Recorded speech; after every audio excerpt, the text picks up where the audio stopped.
This is building from the ground up. Probably one of the most important courses on my website at the moment. And it's because I'm going to teach you step by step the fundamentals of boxing. See, you want to make sure that you have a good foundation. You have good fundamentals. It's no different than building a house, right? You want to have a solid foundation so you can build on top of it. And that's exactly what we're going to do. I'm going to teach you the same way that I've taught hundreds of people throughout the years from owning a gym. I've also had the opportunity to work with numerous world-level professional fighters, amateur fighters at the Olympic level, and they all had one thing in common, and that's good fundamentals. Okay, you have to have a solid foundation if you want to go ahead and building on top of this, all right? But this is just a really good starting point. So for all my beginners out there, intermediate and advanced boxers, let's go ahead and let's get started. You already know.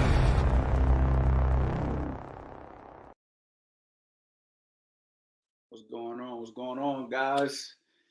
Yeah, I know it's late. I do these lives at different times. I really wish that I could commit to a particular hour. Right now, the way things are, I can't. But it is another episode. We are 15 days into No Days Off November. And I want to bring you guys the most value that I can. You know, we did a lot of Q&As throughout the first couple of weeks.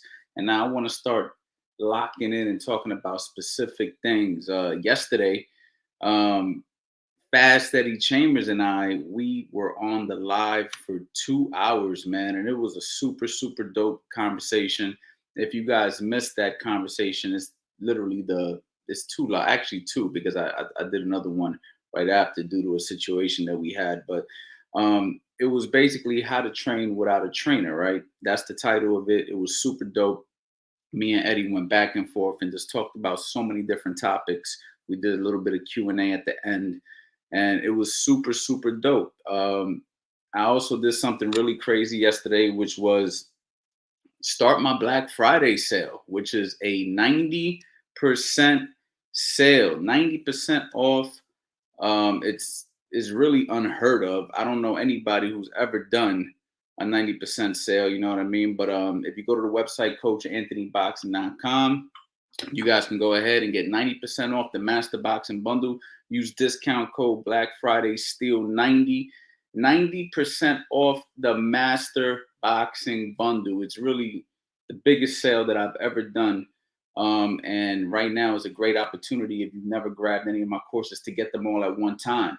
If you do have a few courses already, and you decide, well, I don't want to get them all at one time, I also have the opportunity for you guys to get the courses at a ridiculously cheap rate. All you got to do is click on the individual courses. If you just want to get one course, that's always an option for you as well. So just want to throw that out there right now. The Black Friday sale starts right now. So today's topic, I want to talk about the reason why beginner boxers fail. And this is an area that I have a lot of experience with, you know what I mean? Myself, in the beginning when I wanted to box, I went through some of these things. I also coached hundreds of beginners over the years, you know, from owning a gym and coaching so many kids over the years, over the last decade.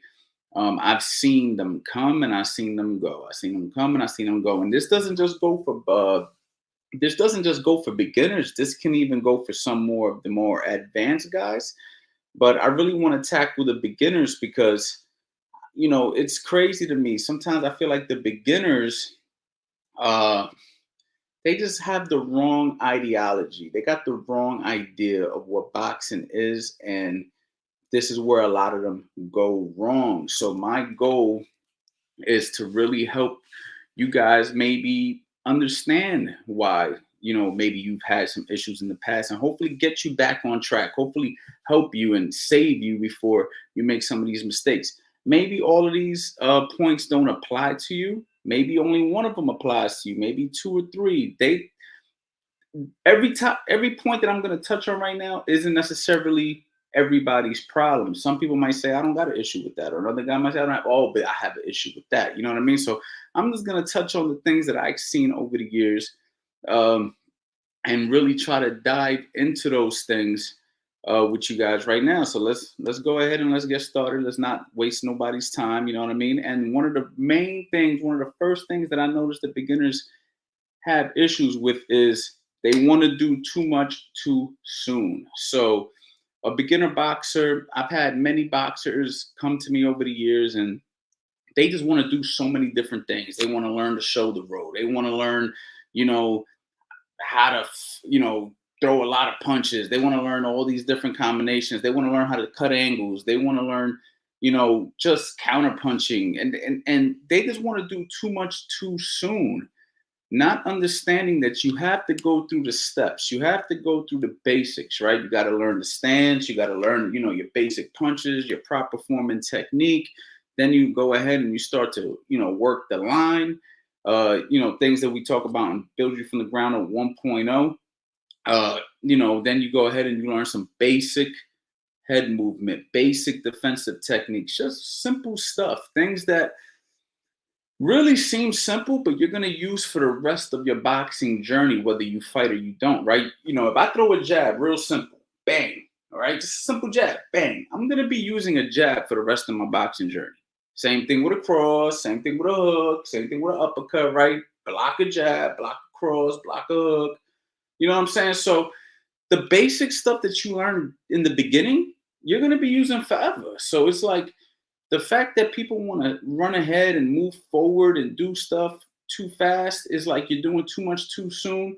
It's just really pointless. And what ends up happening is guys end up developing poor habits, poor fundamentals, and they end up crashing and burning. It's no different than a guy who never worked out before and he goes to the gym and he wants to do all these intense exercises. Before you know it, they're not working out. They hurt themselves, or they're too sore, or they just pick up these poor habits. And, that's not what you want to do. You don't want to do too much too soon. So that's one of the main things I see with beginner boxers. You guys have to move slow, because in the end, the slow is going to become your fast. Slow ends up being fast because it's going to compound overnight. It's almost like compound interest. You know what I'm saying? You save $1, $2, $3, then you got $30, 60. You get my point, right? So you want to keep stacking that paper, If you're a beginner in boxing, the goal is to do this long term anyway. We're not looking for overnight success. That's not how this works. You see what I'm saying? So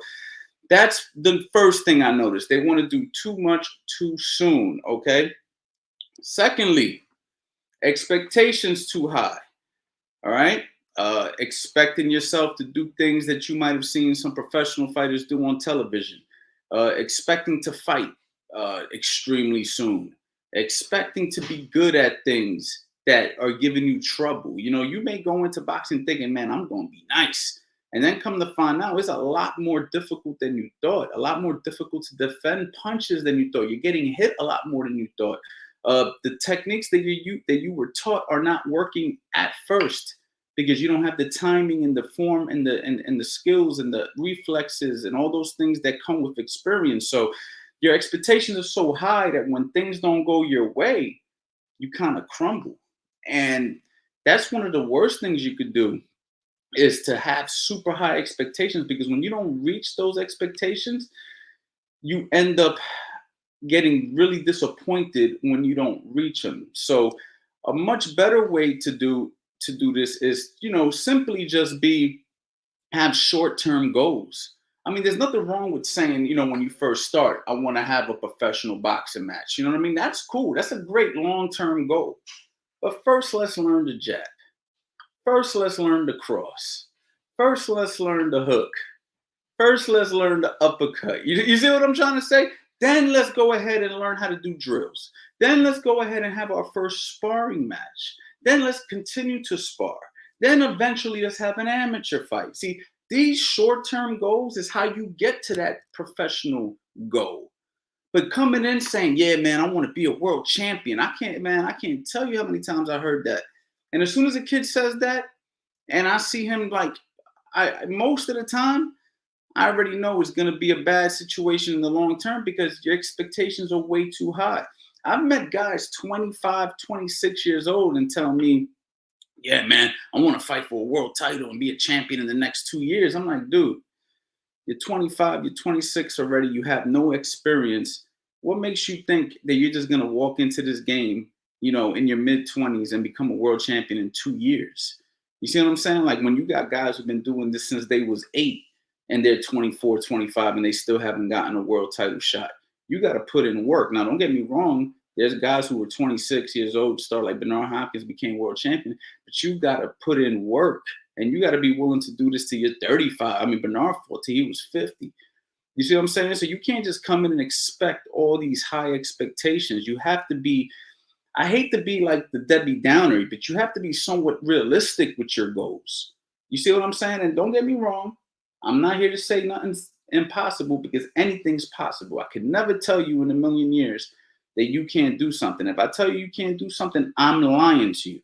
Okay, remember what I'm saying. If Coach Anthony tells you you can't do something, Coach Anthony is lying to you. But based off the data, based off what we know about life, the chances are highly unlikely that you're just going to go ahead and achieve all these things within a very short period of time. You have to put in the work. You have to go ahead and pay your dues, like they like to say. Okay, so that's the next thing. All right, the next thing is you're untrainable. And this one right here is a big problem. And this isn't just for beginners. This goes for all levels. Untrainable, man. You think you know more than you know. You think that you're better than you are. You think you don't got to do what the next guy's doing. You don't listen to your corner. You know what I'm saying? I'm telling you to throw a jab, you don't do it. I tell you to do certain things, you don't do it. You think you could figure it out on your own. You know what I'm saying? And you're just simply untrainable. You're just one of those know-it-all guys. And then what ends up happening is, the whole purpose of going to a coach is to save time. All right. I've been in this game for a long time. You know what I'm saying? I've worked with all levels. I've seen them from the beginners. I've seen them to the professionals, to the world champions, to the contenders. You know what I'm saying? I've seen it all.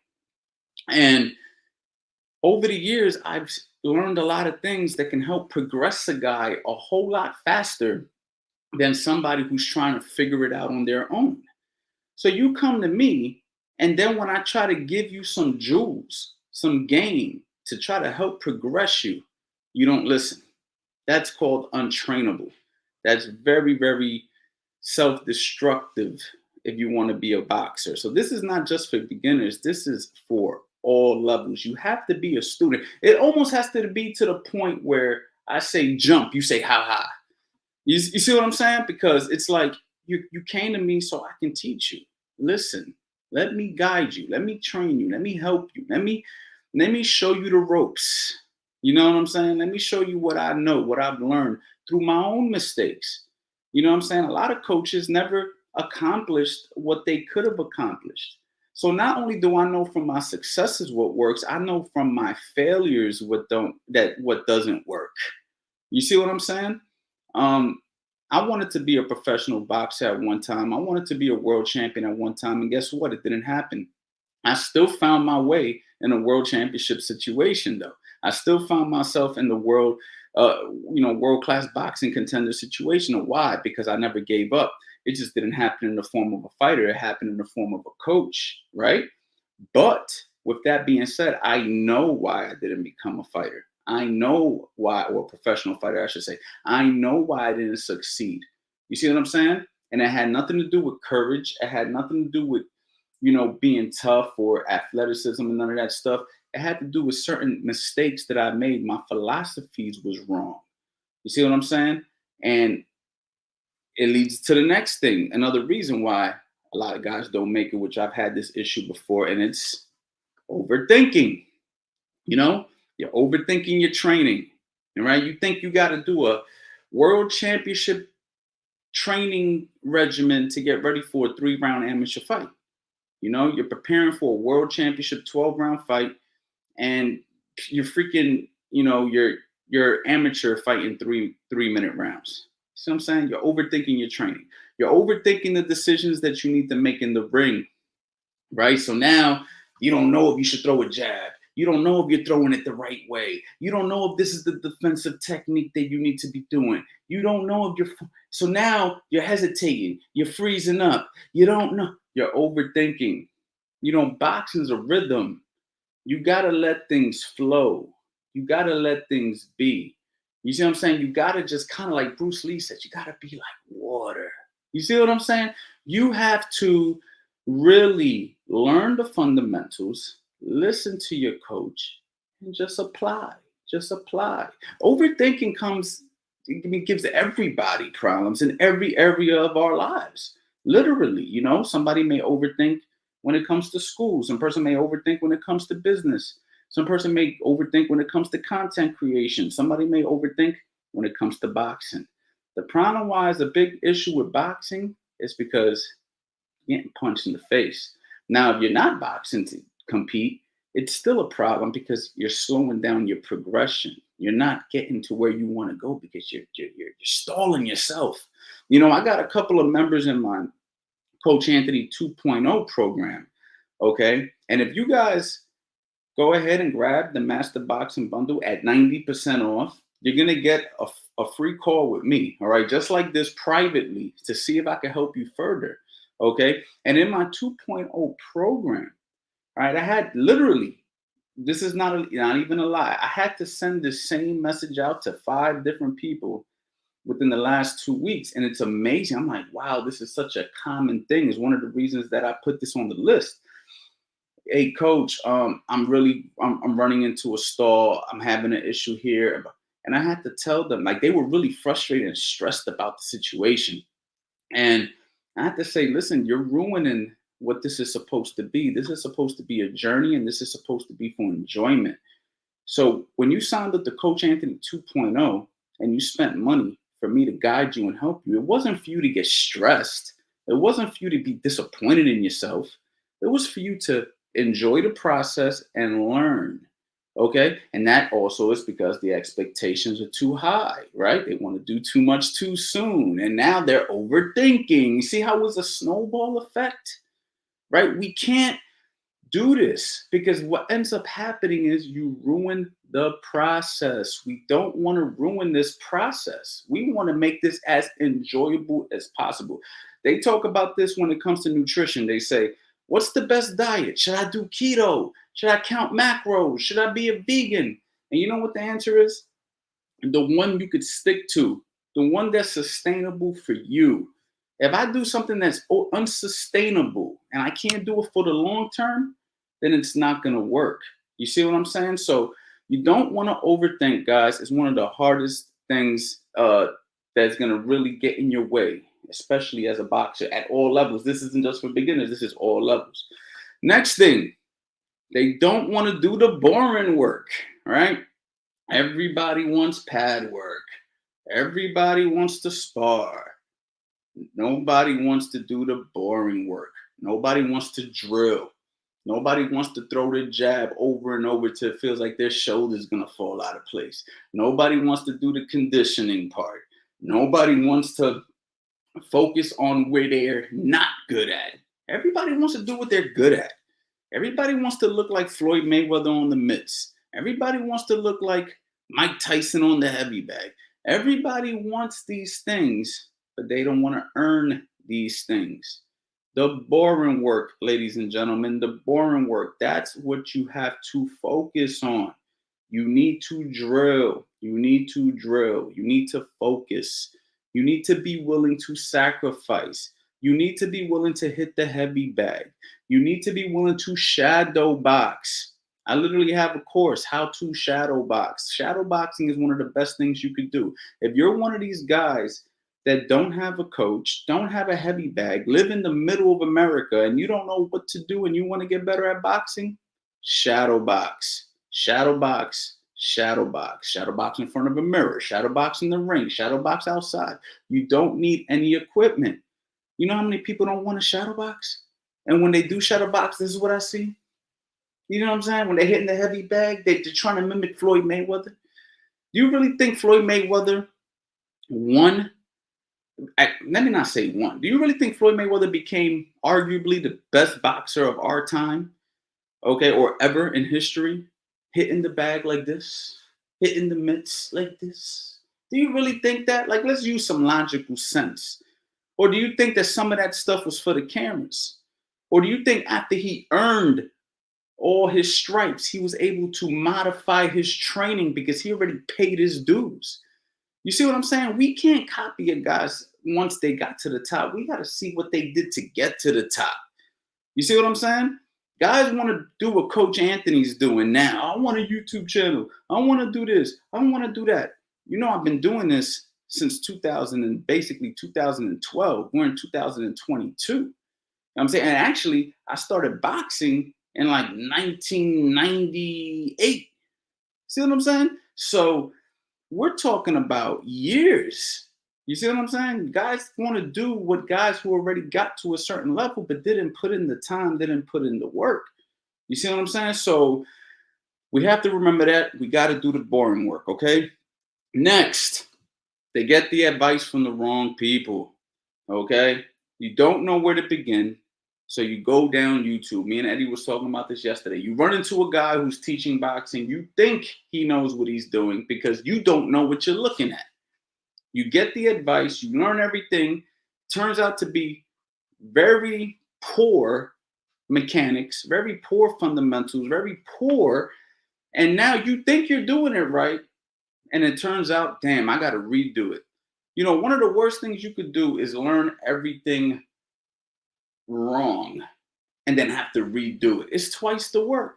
Imagine building a house and then you find out, damn, I got to go back to the foundation and fix something. You see what I'm saying? Now you got to go ahead and do that all over again. Or you're putting something together and then you messed up and now you got to break the whole thing down and do it all over again just to get it right. Or you just say, you know, at this point, forget it. I'm just going to leave it the way it is.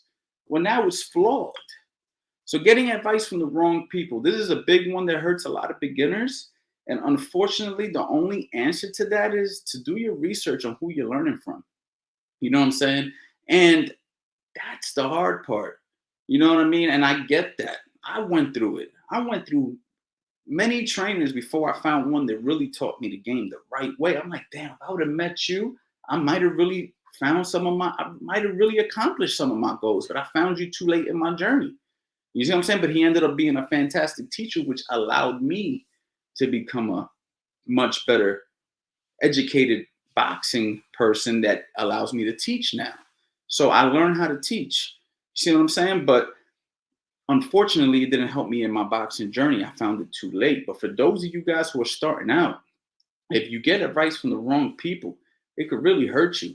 Imagine hanging out with a bunch of knuckleheads that tell you the best way to make money is to rob, steal, and sell drugs. You know what I'm saying? And you don't know no better because you just want quick money. You know what I'm saying? And then when you go ahead and you start doing it, you think you're doing it, you got some change, you got some money in your pocket. Next thing you know, you get arrested or you get killed. You got advice from the wrong people, man. You should have went to the guy who started that little business. You should have went to that guy and asked him for advice. You see what I'm saying? But you got advice from the wrong person. So it could be really detrimental to your boxing journey if you get advice from the wrong people, okay? Ties into the next one, choosing the wrong trainer. Okay, again, basically the same thing as what I was just saying. But the problem with this is you chose this trainer to help you. You chose this trainer to help you reach your goals. But you got to remember, success leaves clues, right?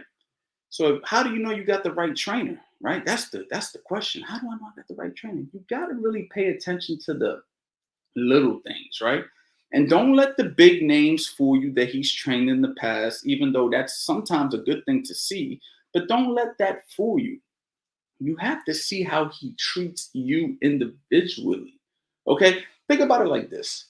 Let's say you meet, a potential partner, right? Whether you're a woman or you're a man, you meet a potential partner. And you've seen this person for years, you know who they are. You've seen they were in relationships in the past and they treated these people really good.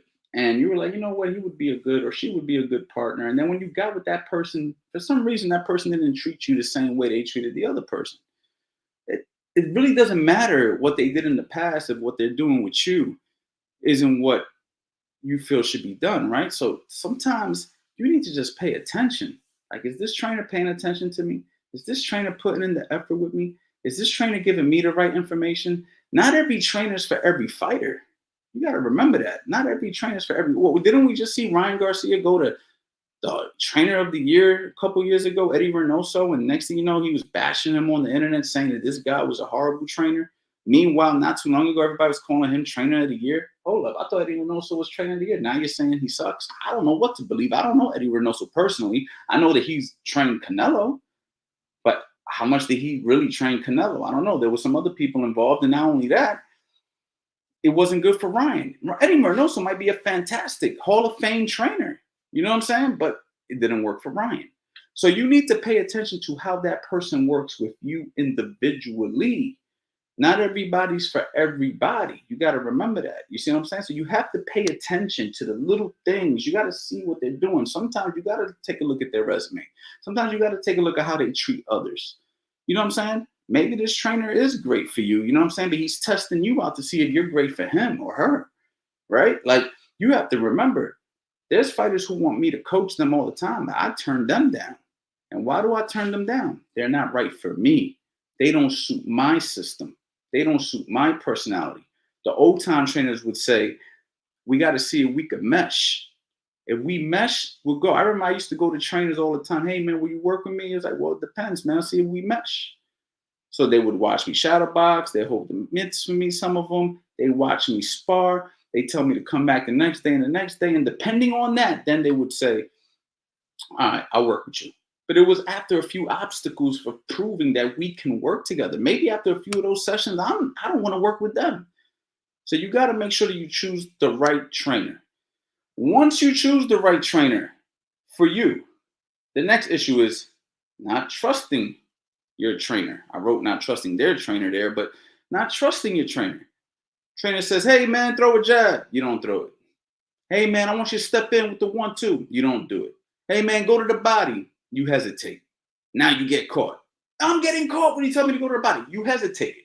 I told you to go to the body. You're here waiting, thinking, and then when you go, you get caught. Now you're blaming me. No, that's not how it works. So once you choose the trainer, you have to trust your trainer. You gave him a job, let him do it.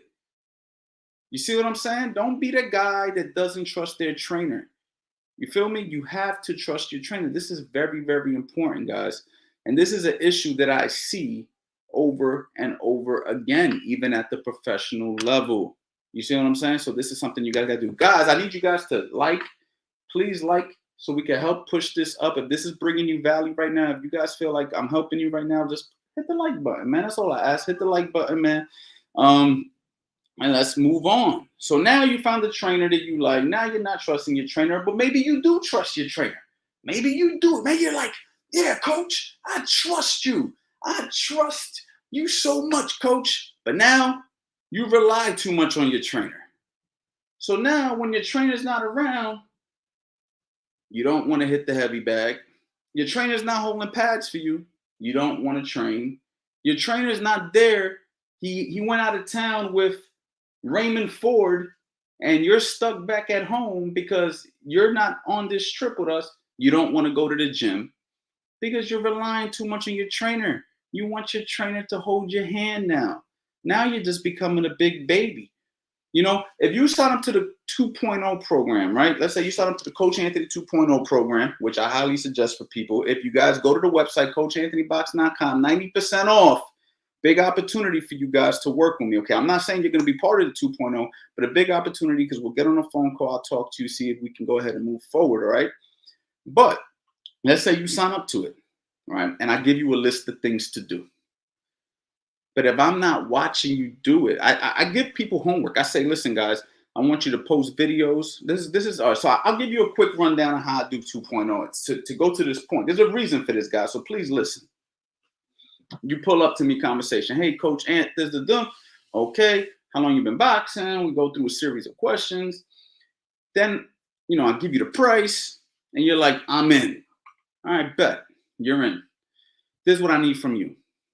And anybody who's watching this right now who's in the 2.0, I'm not reading the comments at this moment in time because I want to concentrate. I'm going to go to the comments at the end. We'll do a little Q&A and chop it up. Okay, but anybody who's in my 2.0 program, who's in the comments right now can attest to this. I go, I need a round of shadow boxing. Okay. I need you to record it. Then I need a round of you hitting the heavy bag. And if you have any sparring or if you're sparring, I need you to record that. If you have any mitt work, I need to see that. Okay. And after I see these things, I'm going to evaluate where you are and then I'm going to put together a program for you. Guys say, okay, great. They do it. I come back, I give them the program. I say, okay, great. We're going to talk again in whatever time frame we decide, right? If you can't do the things I'm telling you to do within that time frame, how is it going to work? Coach Anthony ain't physically looking at me, so now I'm not. You got to do the program. You got to do the program. When we talk again, you know what I'm going to say? How's the program going? Well, I didn't get around to it because, hey, coach, man, do you think you could like figure out? Come on, man. Come on, man. You don't want this because now you're relying on me to do that, right? Let's say you're in the physical form. You're not doing the Coach Anthony 2.0 program. Let's say you're in the physical form. I already gave you the examples. Maybe we're in the same gym. I'm holding mitts, you know what I'm saying, for one of my fighters, and you're on the heavy bag, and I don't give you no mitt work that day. Yo, coach, I hit the heavy bag, man. You gave Raymond Ford 8 rounds, and now you don't want to give me no. Today's not your day. Hit the freaking bag. Go over there and hit the bag. Oh, you don't want to hit the bag. I get it. You don't want to hit the bag. That goes back to you don't want to do the boring work, right? So now you're relying too much on your trainer. You don't want this. You don't want this, man. Every good fighter I've ever worked with that made it somewhere, and I've worked with national champions, I've worked with world champions, I've worked with top contenders. Obviously, we just came back from a big. We'll use Raymond Ford as an example since I'm mentioning his name so much because he's the most recent fighter that I'm working with as a professional who is doing great right now. He doesn't rely on us to tell him to do stuff. Sometimes I'm surprised by how self-efficient he is. I'm like, damn, this guy, man, I don't gotta say, like, it's almost weird to me. Like, damn, I'm used to guys being baby. This kid's ready to work. You see what I'm saying? So it's just a different level, a different level of motivation, which leads me up to the next thing that ties into it. You're not self-motivated. You need other fighters in the gym to motivate you. You're relying too much on your trainer. You need your mom or your dad to be your cheerleaders. You need your girlfriend to cheer you on. You need the smiles. You need the crowd. You need everything. You can't just go put in the work. You can't just put in the work. You're not motivated. You're not self-motivated. You're only motivated when things are going well. Well, guess what? That's not how life works. You know, I listened to something that made so much sense to me when it came to business, and it ties into boxing. In business, all right, giving you business gems now, free of charge, all right? Don't even worry about that for all my business people.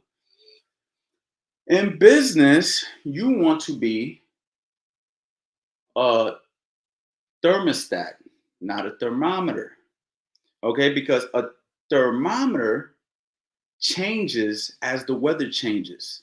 See what I'm saying? If it's cold one day, the thermometer is going to get cold. If it's hot one day, the thermometer is going to get hot.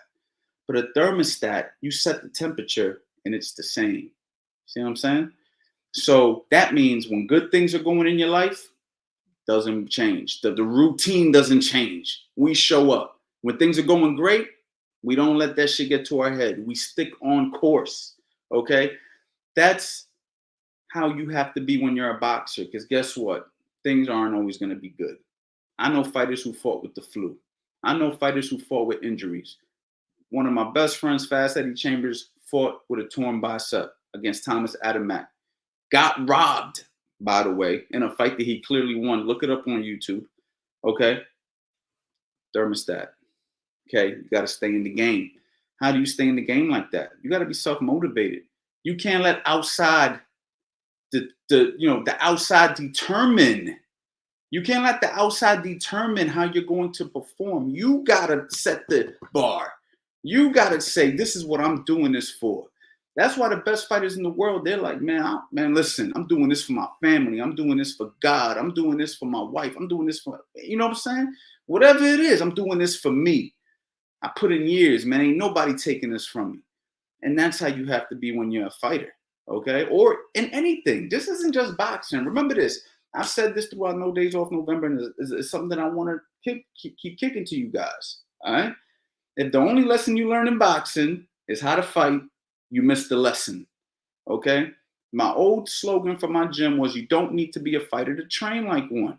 Okay, so for all the people who's in here like, oh man, this only applies to the guys who are actually professionals and amateurs. No, no, no, no, no, no, no. This applies to life. What do I hashtag on all my Instagram posts since 2012? Okay, before Canelo and them was doing it. Okay, boxing life. Because it's a life, it's a lifestyle, right? I even got the shirts, man. I still got some boxing life t-shirts. Matter of fact, I'm gonna start selling. Just so y'all know, man, this is real. Boxing life. Okay, because boxing's a lifestyle. Okay, you see, I got the shirts on deck. Feel me? Nice and folded up, put that back. Boxing's a metaphor for life. You need to remember that. And listen, go back on my Instagram when you're bored and go back to 2012. I've been hashtagging boxing life since then. All right, this is how long I've been doing this. So I think people copying me out there. You feel me? Next, an issue that I had, an issue that a lot of people have: lack of discipline, sacrifice. You know, you don't want to diet. You don't want to show up to the gym when you're sore. You don't want to take that day. You don't want to work out on the weekends because all your people are going to the club. You don't want to not have that drink because everybody's having drinks. You don't want to, tell that girl, hey, sweetheart, I want to chill with you, but I got training in the morning. You don't want to do that. You ain't got no discipline. Okay? You ain't got no discipline. In order to make it in life, you need to be disciplined, right? What's the old thing they say about money? It don't matter how much money you make if you can't manage it. You know what managing money is? Being disciplined with your money. Okay? You can't get to that goal weight if you lack discipline. Trust me, I know. I haven't hit my goal weight in like 3 years. Okay? It's okay. We don't give up. We don't give up. We may hit some bumpy roads. We may have some bumpy years, but we don't give up. I'm going to get that goal. You know what I'm saying? I just got to keep trying. But the fact of the matter is, if I want to be realistic, I can't blame it on COVID. I can't blame it on anything. I have to say I am not disciplined. I acknowledge that. I accept that. I'm aware of that.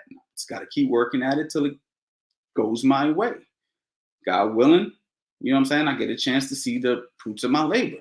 And that's just what it is. You see what I'm saying? So what you have to do is you need to be disciplined in order to be successful in life. But in boxing, even more so because it's a sport that requires sacrifice. Okay? Most boxers are bored, lonely. This is the reality of boxing. So for anybody who's watching this who wants to be a world champion, if you're not willing to be bored, if you're not willing to be lonely, if you're not willing to go weeks and months without being able to do all the fun things that all your friends are doing, it's probably not the sport for you. You might just have to do something else, or you might just have to do boxing as a hobby. Just make it a hobby, man. Nothing wrong with that. Nothing wrong with boxing being a hobby, okay? But the problem is the people who want to make it, you know what I'm saying? Or they have what we talked about earlier, right? Too high expectations. You know what I'm saying? Expectations too high, right? We talked about that already, okay? So now you're lacking the discipline and your expectations are too high and you just got too much going on. It's getting too complicated. It's getting too difficult. All right. We don't want to do that, guys. We have to get discipline. And discipline is not something that's going to happen the first time you try.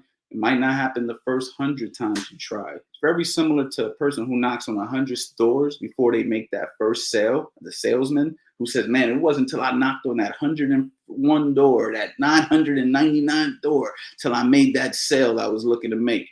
That's the kind of discipline it takes sometimes, the attempts it takes before you finally get disciplined. But you have to be disciplined. In order to make it in this game, the only people who make it are extremely, extremely disciplined, okay? So that's a major one right there, okay? And the last one that I want to talk about, and then, we could just chop it up with each other. We could open up the Q&As and stuff like that, is they're not willing to invest into themselves. They're just not willing to do it. You guys, they want the trainer to hold the mitts for them, but they don't want to pay for personal training. They want to show up to the Q&As with Coach Anthony, but they don't want to buy the courses. They want to work with me on a one-on-one level. They want me to watch their sparring. They want me to do these things, but they don't want to sign up to Coach Anthony 2.0. But then they take that same money and they buy some Jordans. They take that same money and they go to the club. They take that same money and they spend to go eat and do all these other things that aren't aligned with their goals. Investing into yourself is exactly that. Investing into yourself. I've been investing into myself for years. Best investment I ever made. I invest in education. Okay. I invest in continuously getting better at my craft. I invest in learning more about things that I need to learn of. And investment comes with time. Investment comes with money. Investment comes with sacrifice, all these things. This is what it takes in order to be successful. You will never meet a successful person who did not invest. Have you ever met a successful real estate investor who didn't invest? Like, oh man, how do you own all these properties, man? How do you do it? I invested. Like, how is you gonna do it? You got to invest. You got to take chances. You got to take risks. You can't be scared to do these things. You see what I'm saying? You have to be willing. If you're not willing, cool. But don't be mad when you take 3 times, 4 times, 5 times as long, or maybe never reach your goals. Okay, so this is such a big piece of the puzzle that I've laid out for you guys. All right. If you guys are in a town and there's a trainer that you like, invest. Pay for the training, man. Look, I'm not even trying to sell you on me. Pay for the training if there's somebody in your area who you want to learn from.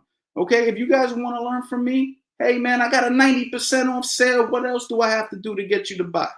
Okay, I got a 2.0 program where I can deal with you online no matter where in the world you are. What else you want me to do? You want me to fly out to your country and train you too, but you're not willing to invest? You see what I'm saying? So we have to be willing to do these things, guys. We have to. Okay, this is so freaking important in order to reach our goals. All right. And those are basically what I got for you guys today. You know what I'm saying? If you guys found value in that, leave it in the chat. Say, you know what, coach, that was valuable. Thank you so much. Whatever. Press the like button. Let me know where you're at. Now I'm going to come in here and see if you guys have anything to say. If you guys have any Q&A for me. I know there's been a lot of comments going on. I didn't read the comments. But you know what I mean? Drop some Q&A, man. But I'm really hoping that I'm helping some of you guys out there that are listening. All right. And guys, don't forget, right now, you guys can go to the website, okay? 90% off for everything, guys. Invest into yourself. You see what I'm saying? Let me help you. Okay? Get on a call with me. Let me show you. Take a chance. I know you're nervous. I don't know about that Coach Anthony guy. I don't know if he's really going to help me, man. I don't know if it's worth it. Man, take a chance, man. Take a chance. What's the worst that can happen? I probably spent today, I mean, I got gas. I freaking got some. I probably spent today like $150, $160. You know what I'm saying? Actually, more. I'm bugging. A little bit more. I'll be all right. It's a lot of money, but guess what? I get it back. Don't be scared to invest into yourself, guys. Do not be scared. It is one of the worst things that keeps people down. Let's see where you guys are at. Great info as always. Thank you very much, man. Hey, this is what I'm here to do. This is what I'm here to do, guys. You know, for me, my goal is to help people, and this is what it is. You know what I'm saying? This is what God called on me to do. Teach through boxing, at least at this point in my life. You see what I'm saying? Thank you for the super chat, Ralph. What time should a boxer wake up, coach? Okay, so this is something that it's the same thing for everybody, man. Look, I can tell you this. I've always flirted with the idea of being a morning person. I mean, I've always said, man, I want to be that guy who wakes up at 4:30. I'm in the gym at 5 a.m. And then from 5, I'm done by 7. And then from 7, I hit the day running. And then, but you know what? That's not what works for me. Some days I have to get up early. I got no choice. Other days I don't have to get up so early. So I get up a little bit later.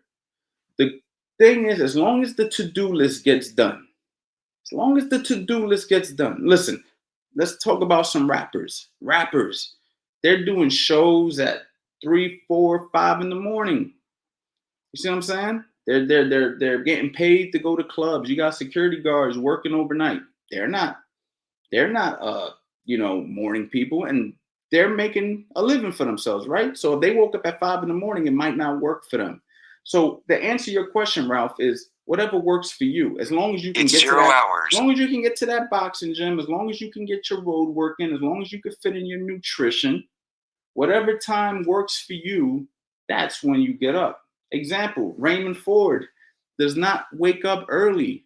I should get Coach Reg in here so we could talk about that. You know, Raymond Ford does not get up early. He wakes up later in the day. We train around 2 p.m. Then when I used to work with Tevin Farmer used to like to get up and be in the gym by 10 in the morning. You know what I'm saying? You got fighters in Philadelphia that train at 6 p.m. at night. You know what I'm saying? So it just depends what works for you, but you have to make sure you get the work in. So if you made a commitment to be at the gym at 10 a.m., but you're waking up at 10 a.m., right? It's not going to work. All right. So it's that simple, man. Find a schedule that you can sustain. This is the same answer as the diet, right?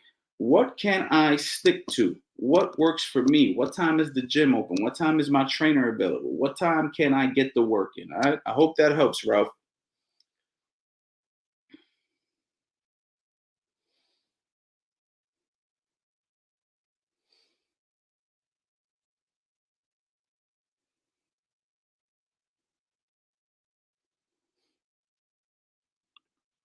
Pablo, Anthony, when one of your fighters gets injured, what do you think you work on until they get healed or better from the injury? It just depends what the injury is, champ. Like for instance, let's say a fighter hurts his right hand. Well, guess what we're doing, right? We're working the jab. We're working that lead hand, right? We're working the hooks. We're gonna become such a beast with that lead hand. You know what I'm saying? Something that we should be doing even when both hands are working. But that's what we're doing. So it just depends. If you hurt your knees, right? Like I can't really get you to shadow box if when you move around your knees are aching. I can't get you. I might have to focus more on some, isometric exercises or push-ups or pull-ups. Maybe some of your strength training might have to be focused on at this point because we can't do as much of mobile stuff. If my right hand is hurt, we'll focus on the left. If my left hand is hurt, we focus on the right. So the injury really is the determining factor of what we're going to work on. You see what I'm saying?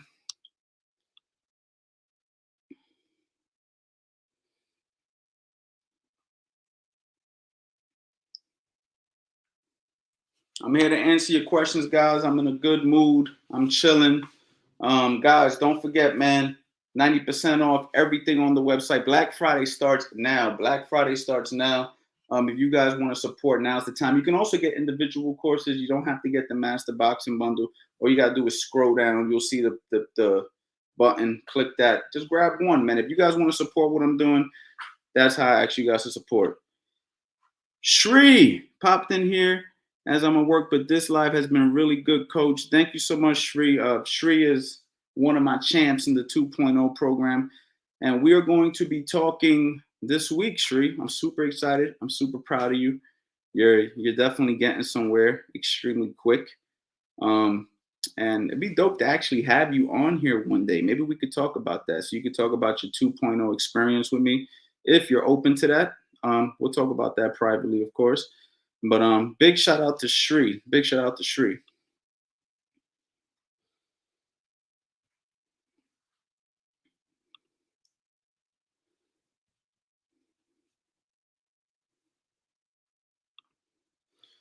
Guys, don't forget, you guys go to the website. Black Friday Steal 90 for 90% off the Master Boxing Bundle, or feel free to just grab an individual course.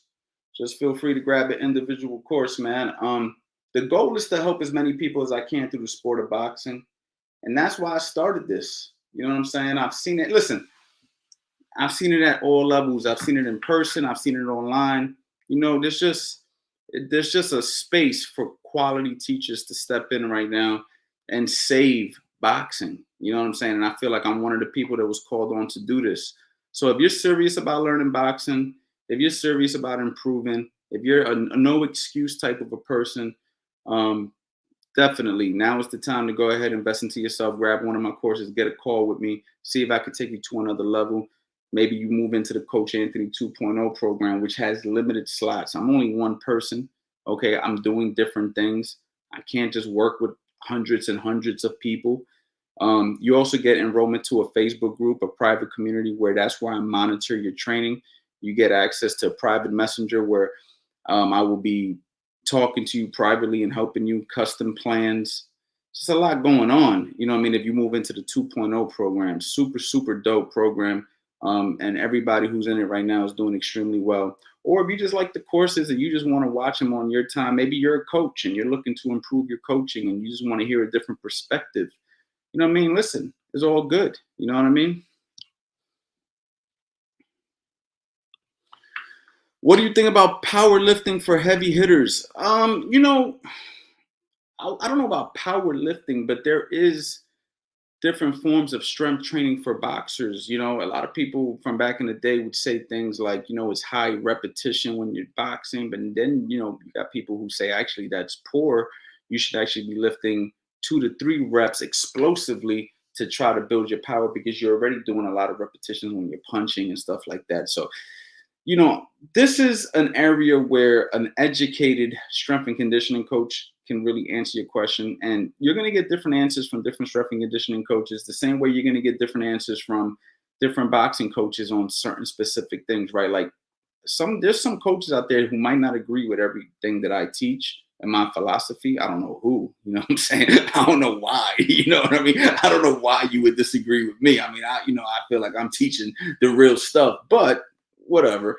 There's always going to be somebody who goes, I would do it this way, or I would do it this way. But for the most part, powerlifting as a whole program, I wouldn't agree because you got to understand, I've said this before. In boxing, you're already working hard.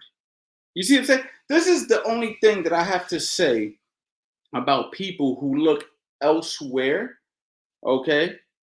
This goes into the overthinking perspective of the concept that I was talking about. If you come to me and I say, all right, champ, you're like, hey, what's up, man? Hey, coach. I'm like, all right, check it out. I want you to jump rope for 3 rounds, shadow box for 6 rounds, hit the heavy bag for 8 rounds. Then after we're done, oh, don't forget the mid work. Okay. And after we're done, we're going to do push ups, pull ups, dips, planks, body weight squats. Okay. And if you're at a morning or a night, I want you to do your miles or your sprints. Like, where are we fitting in the powerlifting? Like, the boxing regimen by itself is grueling if you do it the right way. If you do it the right way. Now, if you're bullshitting, excuse my French, when you're shadow boxing, you're bullshitting when you're hitting the heavy bag, you're bullshitting when I'm telling you to do your push-up squats, planks, burpees, whatever the hell I'm asking you to do. Of course, you're gonna say, well, I'm gonna go do strength and conditioning later. Yeah, I know you are. You ain't do shit in the boxing gym. You ain't do your run. You ain't do, I mean, you see what I'm saying? So do I think there's a place for heavy lifting for boxers? Absolutely. You know what I mean? But is it necessary? Not necessary. And powerlifting as a whole program would be too extreme on the body to do a complete powerlifting program with a boxing program if you're looking to be a competitive boxer. Now, if you're doing this all recreational, you can do whatever the hell you want to do. It really doesn't matter.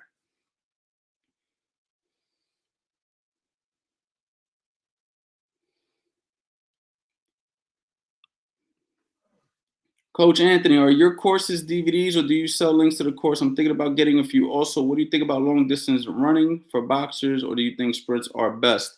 The courses are, you get them immediately. So right now, if you go ahead and you grab one, it'll automatically go to your email. You create a login, boom, you got access. You see what I'm saying? So if you got the master boxing bundle, you'll get all of them. You see what I'm saying? Just like that. So you don't have to worry about waiting. Like you buy it today, you're looking at them today. You're literally looking at them within, a minute as soon as you press play. You feel what I'm saying? So that's how that works. You can watch it on any device, your phone, you can watch it on your laptop, tablet, don't matter. As far as your question for the running, I like both. I like both. Now, I don't think you need to be running 10 miles, 8 miles, 6 miles, maybe. Okay. But I do think that a mixture of some long distance and some sprints incorporated throughout the week is probably your best blend.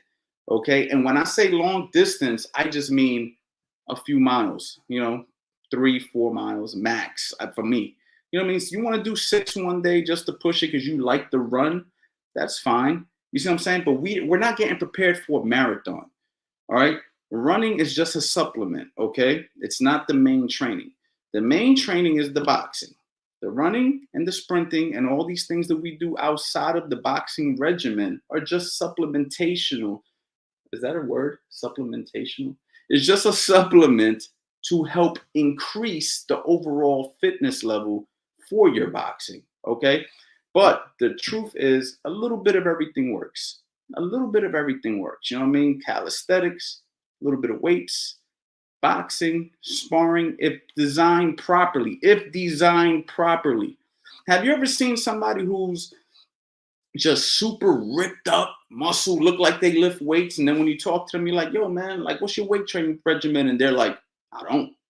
You're like, huh? You don't lift weights. No, all calisthenics, right? Then you meet another guy who's super lean, ripped up, Bruce Lee. He lifts weights. Huh? See what I'm saying? Why? Because it's all about the program you designed for yourself and how you want to look and how you want to approach it. Again, this goes back to sustainability. Okay. So you have to be willing to do what you can stick to. Remember, if I'm doing a bench press, it's just like doing a push-up.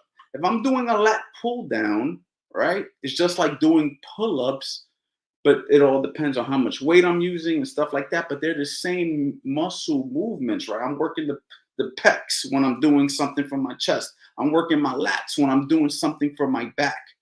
There's different ways to attack the muscles. Okay.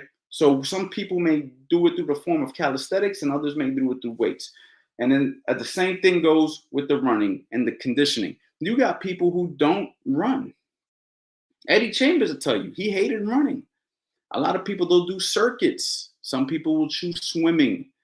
The goal is to get your heart rate up, bring it down, up, bring it down. Also, it also helps with the weight loss, and that also ties into your nutrition. And of course, again, the main training is the boxing. The main training is the boxing. How are you performing in sparring? How are you performing on the mitts? How are you performing on the heavy bag? How are you performing in your shadow boxing? These are the areas that are more important than anything. When you go to personal training school and stuff and you want to learn, there's something called functional training, right? You're doing something that's functional for your sport. Well, when you're boxing, the boxing training is the functional training. I don't want to hear about the weights and all this is functional. No, no, no. The functional training is the actual throwing of the punches, slipping of the punches, using the footwork to evade the punches, hitting the heavy bag so you can feel contact, so you could build strength through punching. We're punching people. So what better than to focus on the punching and slipping the punching? You got to use your body. When people go to aerobics classes, what do? They punch the air. What are they trying to do? They're trying to burn calories. They don't give a shit if you do Zumba, aerobics, Taibo. Like, the end goal is burn calories in whatever way you enjoy. So it's the same thing. You see what I'm trying to say? We're just looking for different ways to do the same exact thing to get the same exact results. What works for you? What can your body endure? What kind of injuries are you dealing with at this moment in your career? Are you dealing with any injuries? So there's just a lot that goes into it, man. But I hope that helps.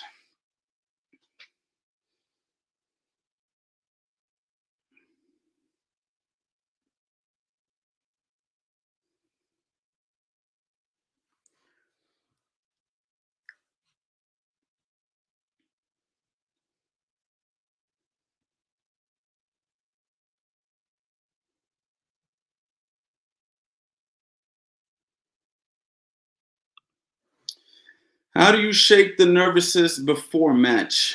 Um, this is going to be different for everybody. But I really think that it really just comes down to facing your fears.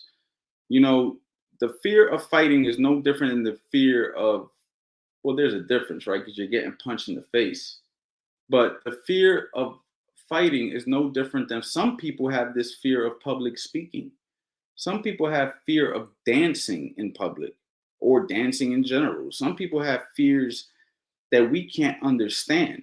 So, anybody who has a fear, the answer is to face it. And this is where sparring comes into play because the more that you spar is basically repetition for the simulation. All sparring is a simulation of a fight. So at the end of the day, you know what I'm saying? We're simulating boxing. Okay. The more you spar and the better guys you spar and the better you perform in sparring, the easier it will be for you when it comes night for the fight. Also, the more you fight, the more consistent you are, the more those fears will go away. Now, they never go away, but you're able to control it because you've been through it before. Anything that remember, people fear what they don't understand. You see what I'm saying? So when you don't understand something, if you're not sure about something, that's where the fear comes in. I mean, people are fearful to open a computer and try to figure out how to use that thing.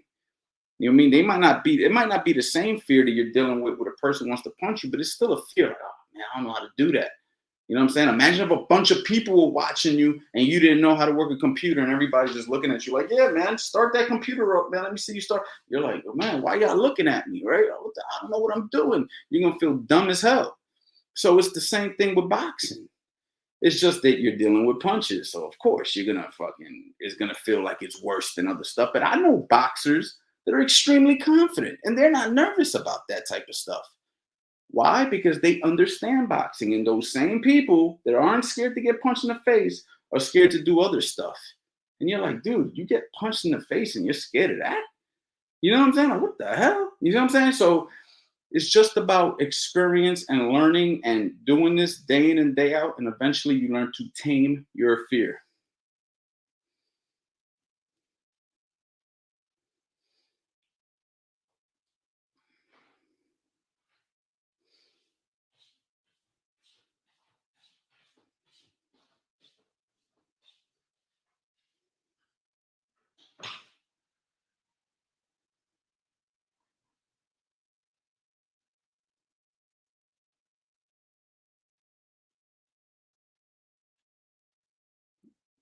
I'm still on here, guys. If you guys want to keep chopping it up, feel free to, drop your questions.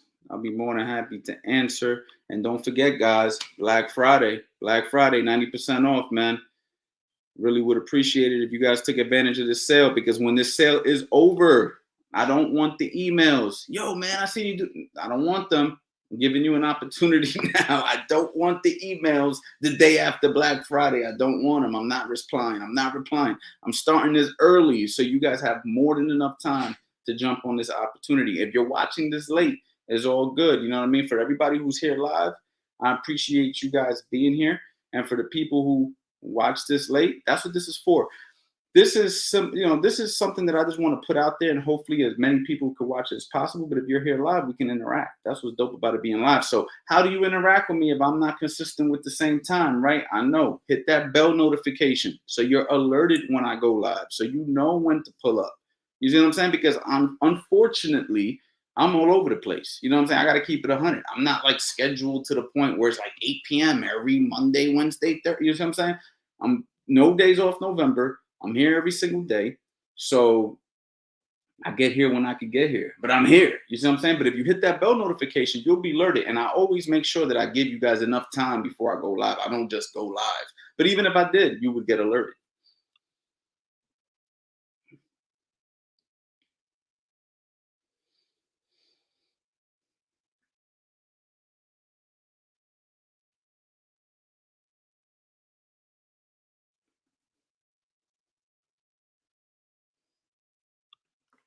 Is it good if I conduct different styles within one fight, or am I just setting up myself for failure? Is it good if I conduct different styles with listen, um the answer to that is no in a fight. I mean, it just depends. I mean, I would call that, I mean, if you were doing it the right way, I would call that adjusting. But to just be doing different styles to do different styles because you just want to mimic different styles, then yes, you're setting yourself up for failure. But if you are Simply adjusting to the situation using different techniques, that's a different story. So that question is a little bit vague that you just asked. But for instance, we'll use Floyd Mayweather, right? If he was fighting like this and he got clipped with a right hand, right? What did we see Floyd do? Bring the hands up. So that would be what? Using two different styles, right? He went from the quote unquote Philly shell to a winky right, hands up, high guard. Or did he just use a different technique, right? If you're typically boxing a guy from the outside, but now it's time to go get him, did you just turn from a counter punching outside fighter to an aggressive type fight? No, you're using what needs to be used at that moment in time for that particular situation. So I call that adjusting. But if I'm just doing stuff to do it, then I'm just being, there's really no method to the madness. Then yes, it's absolutely going to be failure. So these are the things that you have to keep into account.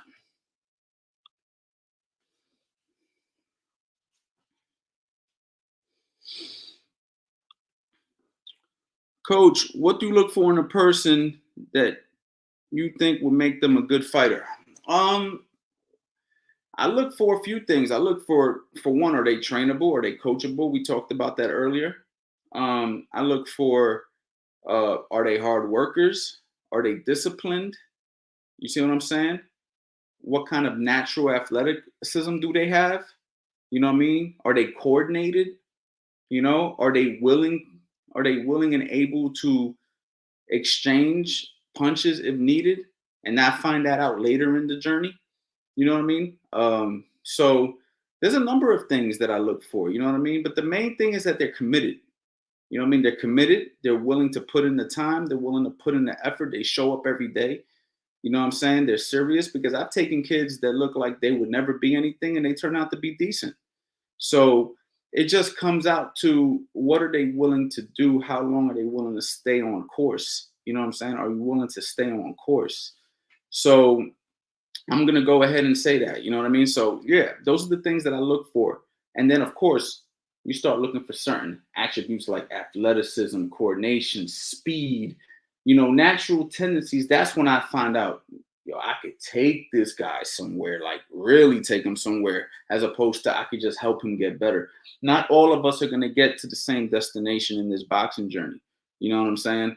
Not everything is gonna not everybody's going to reach the same amount of success, unfortunately. That's just how life is, right? If I start a business and you start a business, you know what I mean? One of us might become millionaires, one of us might, barely make it. You see what I'm saying? So just because we both do the same thing doesn't mean the end destination is the same. But maybe you just get that much better. You know what I'm saying? At the end of the day, it's always you versus you. So yeah, that's how I answer that.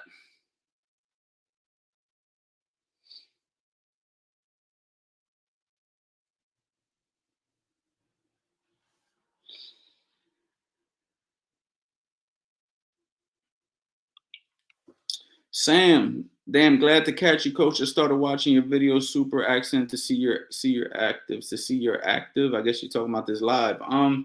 Yeah, man, no days off November. I'm going live every single day for the month. Obviously I'm here. I did this last year by popular demand here this year. Last week was fight week. Extremely busy. I still showed up live. They were a little bit crazy, a little bit, all over the place. So I want to have topics for these lives now. I want to address certain things. And that was the purpose of this live, to address issues that I see with beginner boxers. Tomorrow I have a different topic. I'm still not organized enough to have the topic for you guys to tell you what's going to be tomorrow, unfortunately. But tomorrow I will have another dope topic for us to talk about. So I definitely need you guys to hit that bell notification. Okay, so you guys can go ahead and be alerted so we can chop it up again tomorrow. You know what I mean? I might have a surprise guest. I might have Eddie on here. It might just be me. I don't know.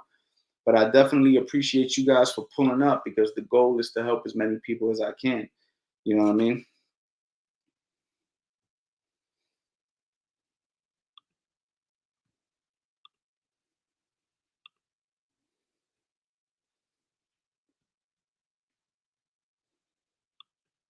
Hi, coach. I bought the bundle and started. Chris, dope, man. I'm gonna look at everybody who's purchased the bundle, the master boxing bundle for this Black Friday. You will be getting an email from me so we can go ahead and schedule a call as well. So be on the lookout for that, Chris. If you grab that bundle, I have to look right now. I haven't had a chance to do that of yet, but believe me, everybody who grabs something will be getting a personal email from me to set up a call. So, Chris, be on the lookout for that, and I appreciate your support.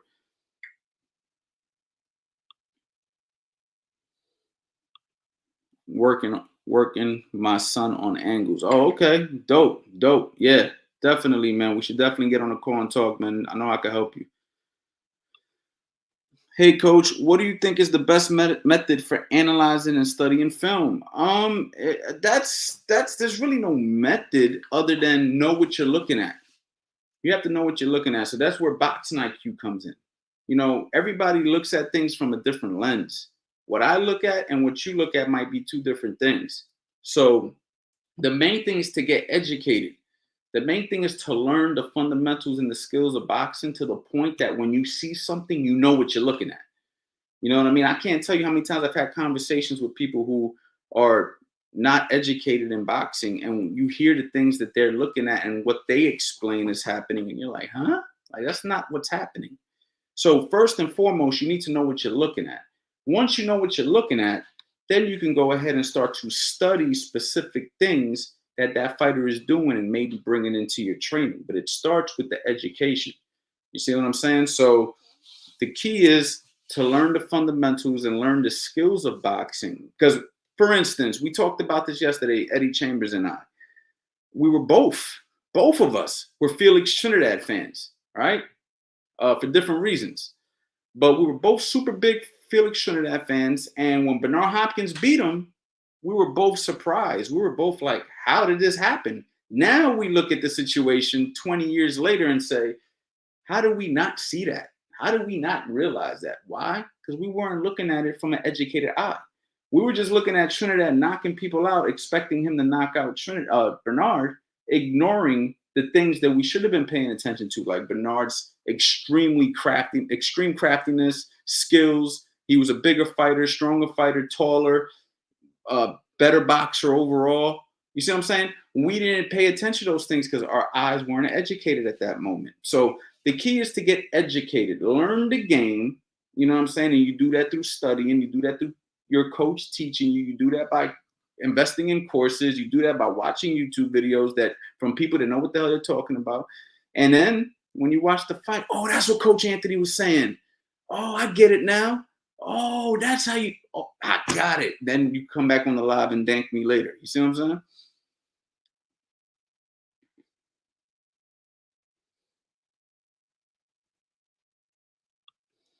We learned a lot already just from the first video. Looking forward to the call talk soon. Thank you very much, man. Appreciate that.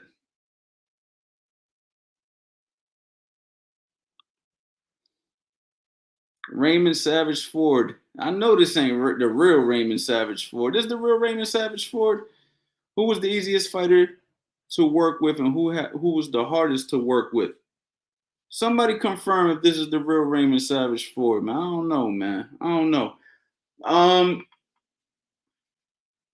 Honestly, man,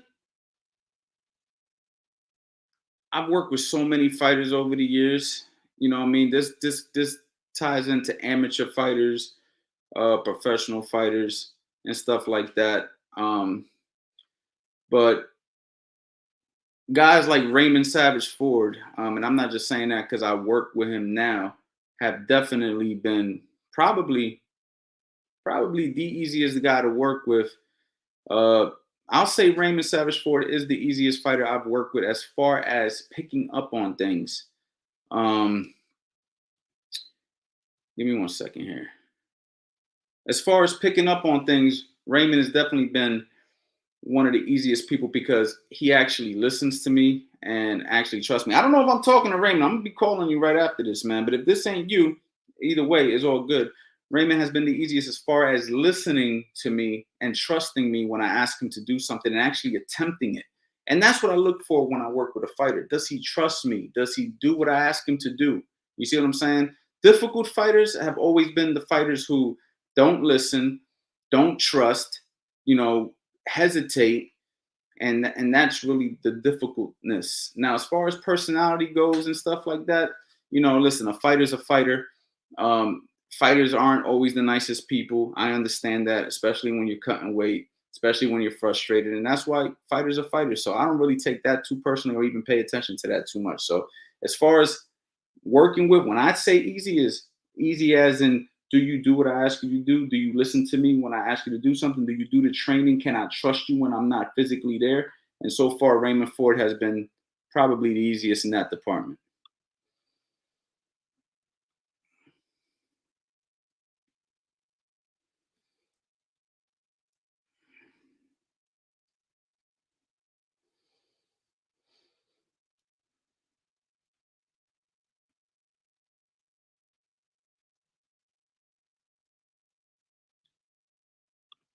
Yeah, it's the real Raymond. Oh, okay. Okay. All right. Well, then, Ray, yeah, you've definitely been the easiest fighter I've worked with 100%. Due to the fact that I feel that we have that trust that I got your best interest. You know what I'm saying? That's dope. That's dope. If you really in here, Ray, then jump on this live right now. Jump on this live. Mish, convince Ray to hop on my live.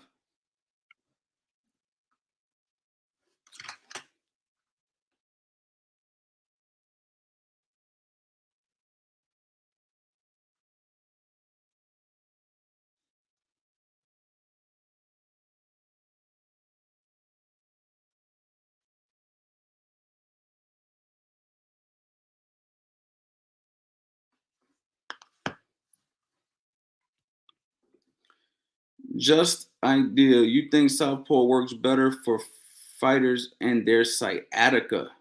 I, I don't know. I can't answer that, man. I don't know what sciatica got to do with a Southpaw.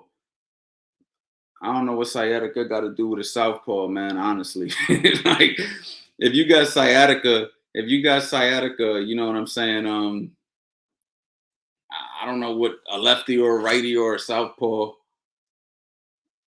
how that's gonna benefit you. You know what I mean?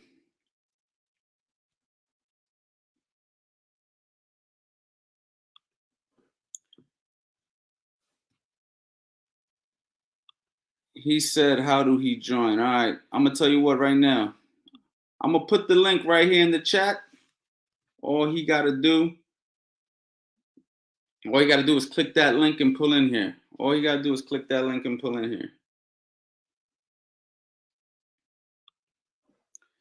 Where to look when boxing for better defense? At the chest or in the eyes? Uh, for better defense? Uh, listen, the best answer that I could give you, man, is the eyes aren't going to be in one area at all times. Sometimes you're going to be looking at the chest. Sometimes you're going to be looking at the eyes. The thing is, you got to know how to work with your peripheral vision. You know what I'm saying? That's the main thing. You got to know how to work your peripheral vision. When you're, matter of fact, we'll say it right here. Man, that's the real savage. Damn, the real. I thought there was somebody trolling, man. Hey, hey, hey, I comment on it because Liz was over here watching it, so I wanted her to see my comment. Oh, okay. That's what's up. So, yo, let me have you answer this question since you're the professional fighter. Where do you like to look? Do you have a particular place you look at a guy when you're boxing? Are you looking at their chest? Are you looking at their eyes? What are you looking at, Ray? So I can't even tell you. I just be zoned in. You just look at you're looking at everything, right? Like just the body movement. I'm just paying attention to all the body movements. Exactly, yo. I tell people it's like when you get into a car, you know what I'm saying? You're looking everywhere. You know what I mean? You're looking left, right, forward. You're looking in your rear view. You got to pay attention to the whole road. It ain't just looking at the car directly in front of you. And it's the same thing. But sometimes you might look at their chest and throw to their face, or you might look at their face and throw to their stomach. You might trick them with that. So, yo, let's talk about you for a little bit, man. So I was being honest when I answered your question. I was being honest. You've definitely been one of the easiest fighters I work with because, for instance, when you're sparring and I ask you to do stuff, man, you're probably you and maybe one other fighter I could remember, two fighters I could think of in my life, and both of those guys were amateurs, not even professionals. that did it when I asked for it. You know what I'm saying? So it's like you're a guy who's willing to, if I say, hey man, try this, you try it. Yeah. You know what I mean? And I think that's what makes a coach happy. You know what I mean? I think that's why, I enjoyed working with you so much, and why Reg enjoys working with you so much is you're a guy that's going to try it. And we're going to talk about it, right? We've had conversations where you're like, yo, I don't know about this. I don't know about that. We work on it. And then we bring it to fruition. So 100%. So talk to me about this fight, man. Obviously, I was in the corner, so I saw what happened, and a lot of people might have saw what happened who didn't watch. But what were you thinking, man? Because you came out like, obviously we had a game plan and we stuck to it, but damn, you was fighting like you really had a chip on your shoulder, man. Like, tell the people what was going through your mind. Shit. For real, I was watching Floyd before the fight. I was watching Floyd versus what's his name? Philip, the African dude they fought. I don't know. You know what I'm talking about? Endu? Yeah, that dude. Yeah. I was watching him fight him. And that's why you seen like I was doing a lot of the shoulder roll and shit, like sitting there catching and shit and then shooting back. But yeah, I was watching him, and then I was watching him at the weigh-ins too, and Tomas was right there. I'm like, I know how I'm gonna fight him. I'm gonna fight him in the inside. I'm gonna just take it to him, cause I knew he wasn't gonna be able to get my timing down. He a little older. I was gonna basically I was forcing him to fight at my pace, and if he could keep up, I knew I was gonna end up getting him out of there. Well, I knew it was gonna be a good night.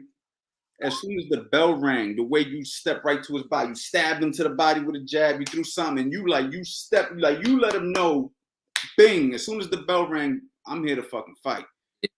And I think you took his heart from him at that moment. I think that's when you won the fight. Yeah. It was crazy. I don't know if you noticed, but Evander Holyfield, obviously former heavyweight champion of the world, cruiserweight champion of the world, says this. He said, when you fight, you need to earn your respect within the first 10 seconds of the fight. That was his philosophy. He would earn his respect within the first 10 seconds of a fight. And to me, you accomplished that. You earned your respect within the first 3 seconds of the fight. You was like, I'm going to let you know, motherfucker, I'm fucking you up tonight. Yeah. You know what I'm saying? So I knew it was going to be a good night from there. Now, did he have anything on his punches? Obviously, he had a good record, experience. He was 38 years old. Was there anything in the fight that made you say, you know what, let me respect this guy? Or you just felt like, man, at no point in that fight did you feel like you had an issue? Nah. What I said when I came back to the corner. Oh, yeah. I mean, tell the people what you said. I know. I said, he ain't got no pop. He ain't got no pop. I was comfortable in there. Like I ain't felt like it was anything was too dangerous for me to, take anything like that. So that's why I was so comfortable. I planted my feet, and I was willing to, trade shots because I knew I could beat him to the punch. Right. Yeah, I mean, it was a beautiful performance. People are saying it's your best performance. You know what I mean? It's arguably one of your best performances. You've had a couple of good performances. That's the biggest I've ever seen Eddie Hearn smile. Yeah. So what do you think is next, man? Like, you know what I love about this game, Ray? Just a couple of fights ago, people were shitting, and now everybody love you again. That's how ain't this boxing thing funny? Like, everybody's like, to me, you the hottest thing in boxing right now. Yeah, but before I used to let that stuff get to me, like whether like if it was good or bad, like I would let it affect me and let it get to my head. Like if I would stop somebody, knock somebody out, I'll go into the next fight thinking like, oh, I'm this crazy power puncher. Then I'll be trying, act like I'm a power puncher, like I'm a heavy hitter. When really I'm a boxer. I'm a boxer first. Yeah, you're definitely a boxer, but I think that you're showing now that you have more to your game. You know what I mean? And you're definitely getting better. And we got to get back in the gym right away, man. I see you fucking them wings up, but yeah, I know you happy you eating them wings right now. Hell yeah. But you know what I mean? I'll be back in the gym next week for sure. I'm just taking the week off. Yeah. Well, I was talking to Reg earlier, man. He's excited. He's trying to see you fight soon. I think we definitely need to keep building on this momentum you got going on. Yeah. Let me try to get some gems from you for the people, because obviously a lot of people who follow me are amateurs or beginners, or you know what I mean, they want to learn the game. What advice do you got as a professional fighter? What can you tell the people? What can you say to people who are just starting or struggling or going through? Because obviously you've been through, I'm sure you've had every emotion that a boxer could have. What are some things you could say, like to them, to keep going or improve or whatnot? Shit, it's gonna be ups and downs in this game. As everybody know, I done been through it all. Everybody been through it. Floyd done been through it. Everybody that you can think of. You just can't get discouraged. You know what I'm saying, keep working hard. Always try to be better than what you was the day before, and just always be open to learn. Try new things and everything like that. So Have you ever had a situation where maybe somebody got the best of you in sparring, and you started to question yourself, or did that just motivate you more? Like how do you react? Like, and let's just go back to when you were like 14, 15. Let's take it back to them years. Like, have you ever had a moment where you like, you know what, man, I ain't gonna do this shit no more, man? Like, anything ever happened to you? nah, I never thought like I was never gonna do it no more. I just would. It was this one kid that I used to spar. I ain't gonna say his name, but he used to like get off on me a lot. Like when I was younger, he was more experienced than me. You know what I'm saying, he used to beat me up every sparring session. I would go to the bathroom, cry, things like that. But How old are you when that happened? like 12, 13. Okay. But I would always come back. But it was just whenever I knew I was sparring him, I'd just be mad, nervous and stuff like that. But I never said no. I never, backed down. I always tried to get, the more I sparred them, the more confidence I got, the more like the better I would do with things like that, and I just kept going. So you really, it's just something that you just gotta go through. Everybody gotta go through it. Everybody had that sparring partner that always beat up on them, and then eventually they end up, being even with them or eventually passing them. So it's just about how bad you want it. This dude said, "Dang, bro, this guy's making me hungry." Yeah, yeah. So, and one more question, man, because I know you chilling and stuff like that. I ain't gonna hold you up, but um, another thing is, what would you tell somebody who gets nervous before the fights? I already answered this question, but it's real dope when you got a guy who actually fought at the professional level. Yeah. How do you deal with nervousness? Because I'm gonna be honest, bro. Like the fights that I've been with you, I don't see nervousness out of you. Like you're one of the most confident guys that I think I've ever worked with. You know what I'm saying? You're very confident, but I'm sure it wasn't always that way.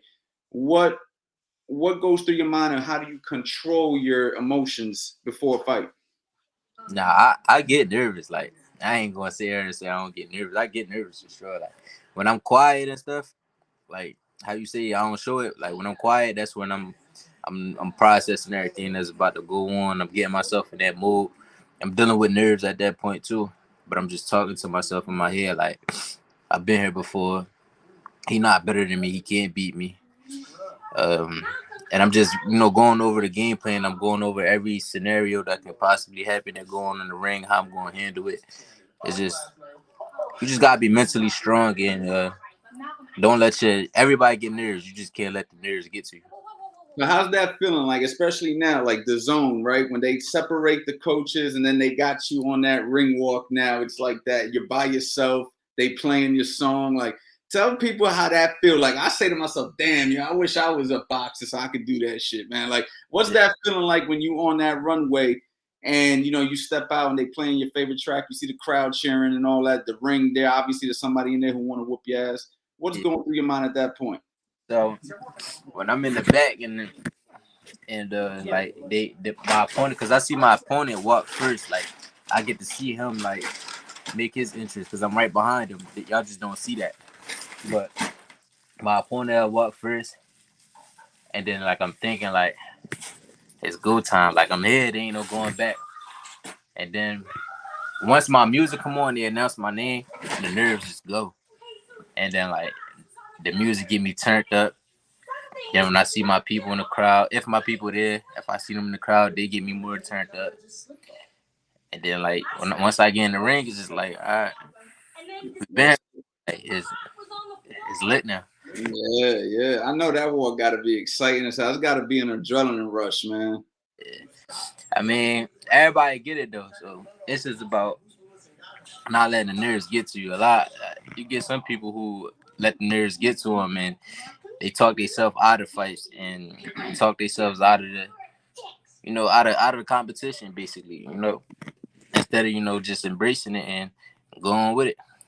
Right, right, right. Yeah, man. It's definitely dope, man. And there's a lot more. Obviously, I know you're not satisfied. I know I'm not satisfied as a coach. My goal is to see you strapped up, you know what I'm saying, and be part of that process with you, man. I'm super excited to be part of this whole journey with you. Now, the next thing is, what do you want next, man? What are you looking at? You know what I mean? For maybe a lot of people don't really, I mean, for the people who know you and the people who are just getting to know you now, like what's next for Ray? Like, what do you want? Like if your career was to go your way, if you got an opportunity for it to go exactly how you wanted it, what do you want next and what do you want to do? I probably get one more fight, like with another tough opponent.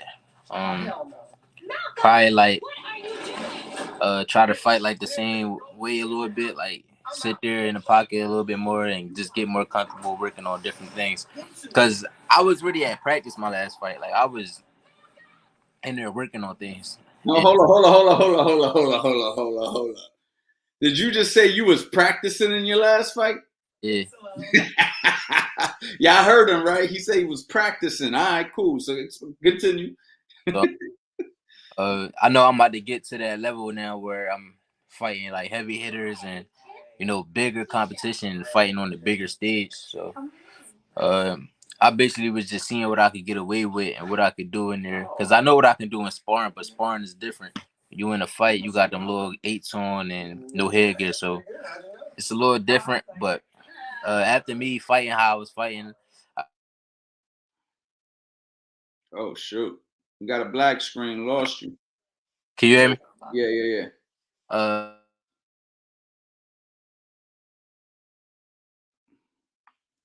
You still got a black screen. I don't know where you at. There you go. You getting a phone like, call? Oh shit. Technical difficulties.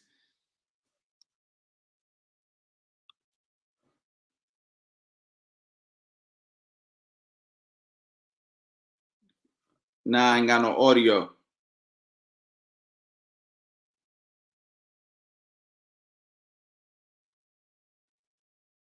He like, and he got them wings on his finger right now. There you go. yeah, somebody kept calling, but what was I saying? You were saying the difference between sparring and fighting with the smaller gloves. Oh yeah, yeah.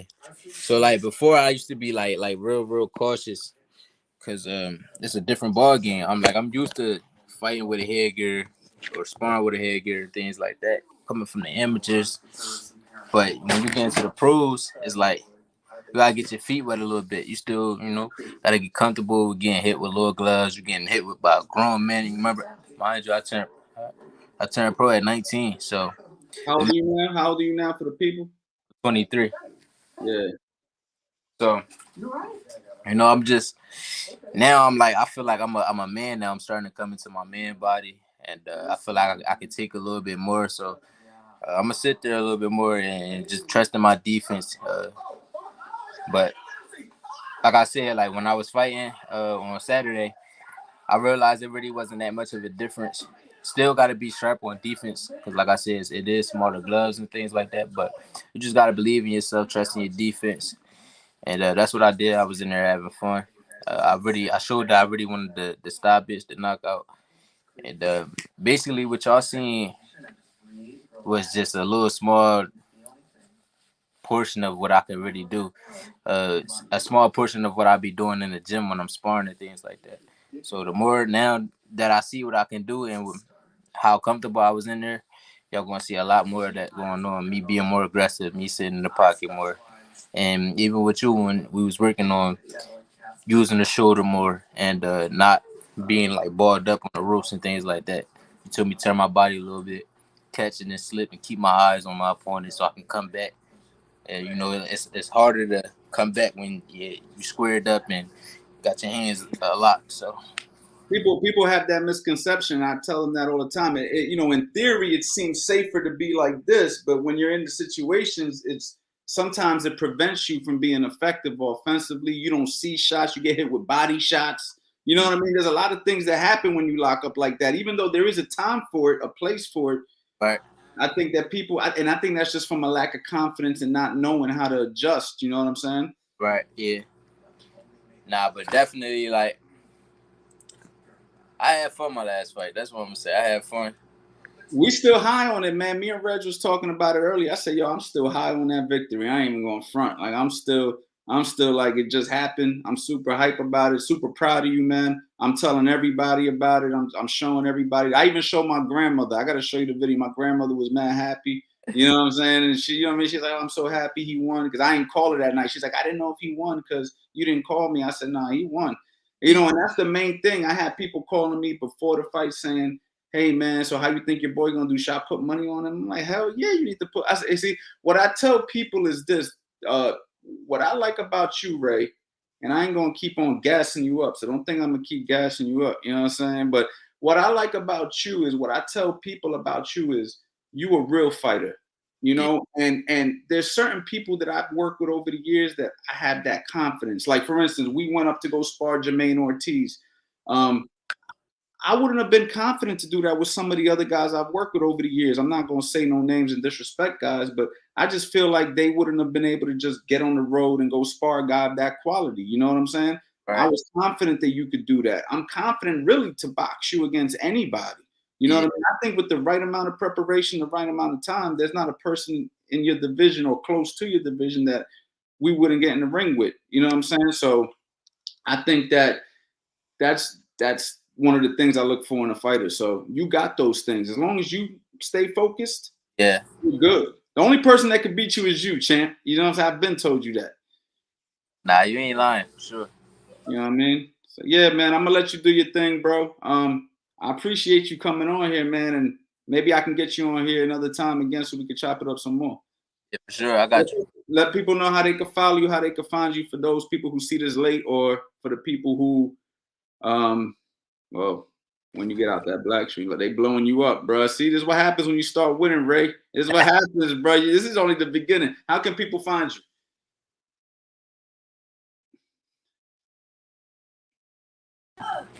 Y'all can follow me on Instagram and Twitter at RaySavage856.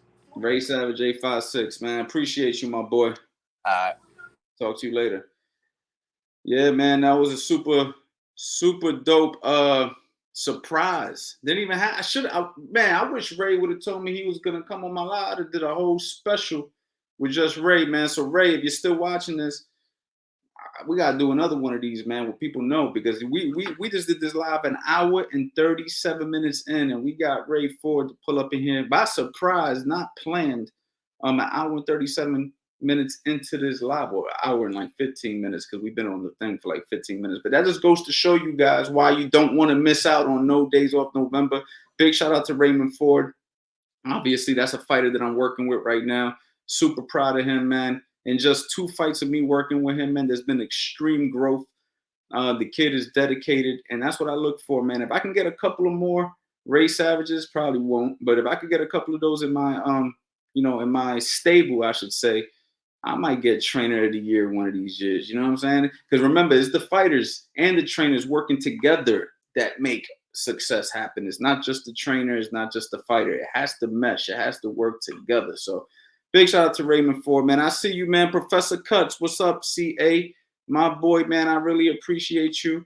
And guys, do not forget, man, discount code Black Friday Steal, man, because it's a steal.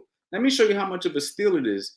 My flyer right here got a bank robber, and there goes my courses right there, because this is a steal. 90% off. Black Friday Steal 90, guys.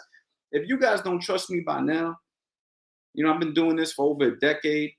I'm working with guys like Raymond Ford, Eddie Chambers. The list goes on and on. I don't know. I mean, hey, who you gonna trust?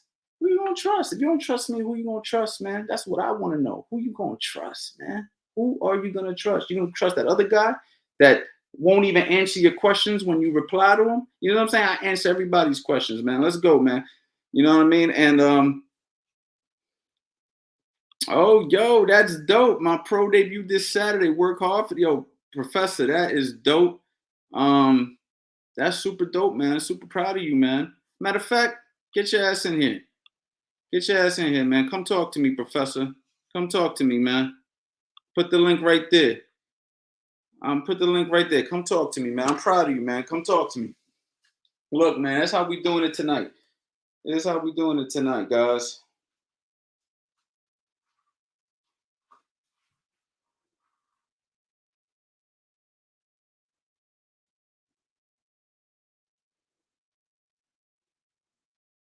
Professor, let me know if you could pull in here, man. I just sent you the link, man. It's right there in the chat. Click that link and get your ass in here.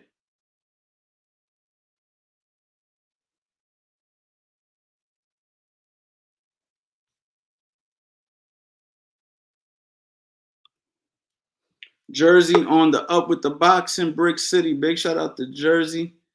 The first time. All right, here we go, man. I gotta hear about this, man. Well, Dad, look at your face, bro. Yo. Yeah. All right, so backstory for those of y'all who don't know.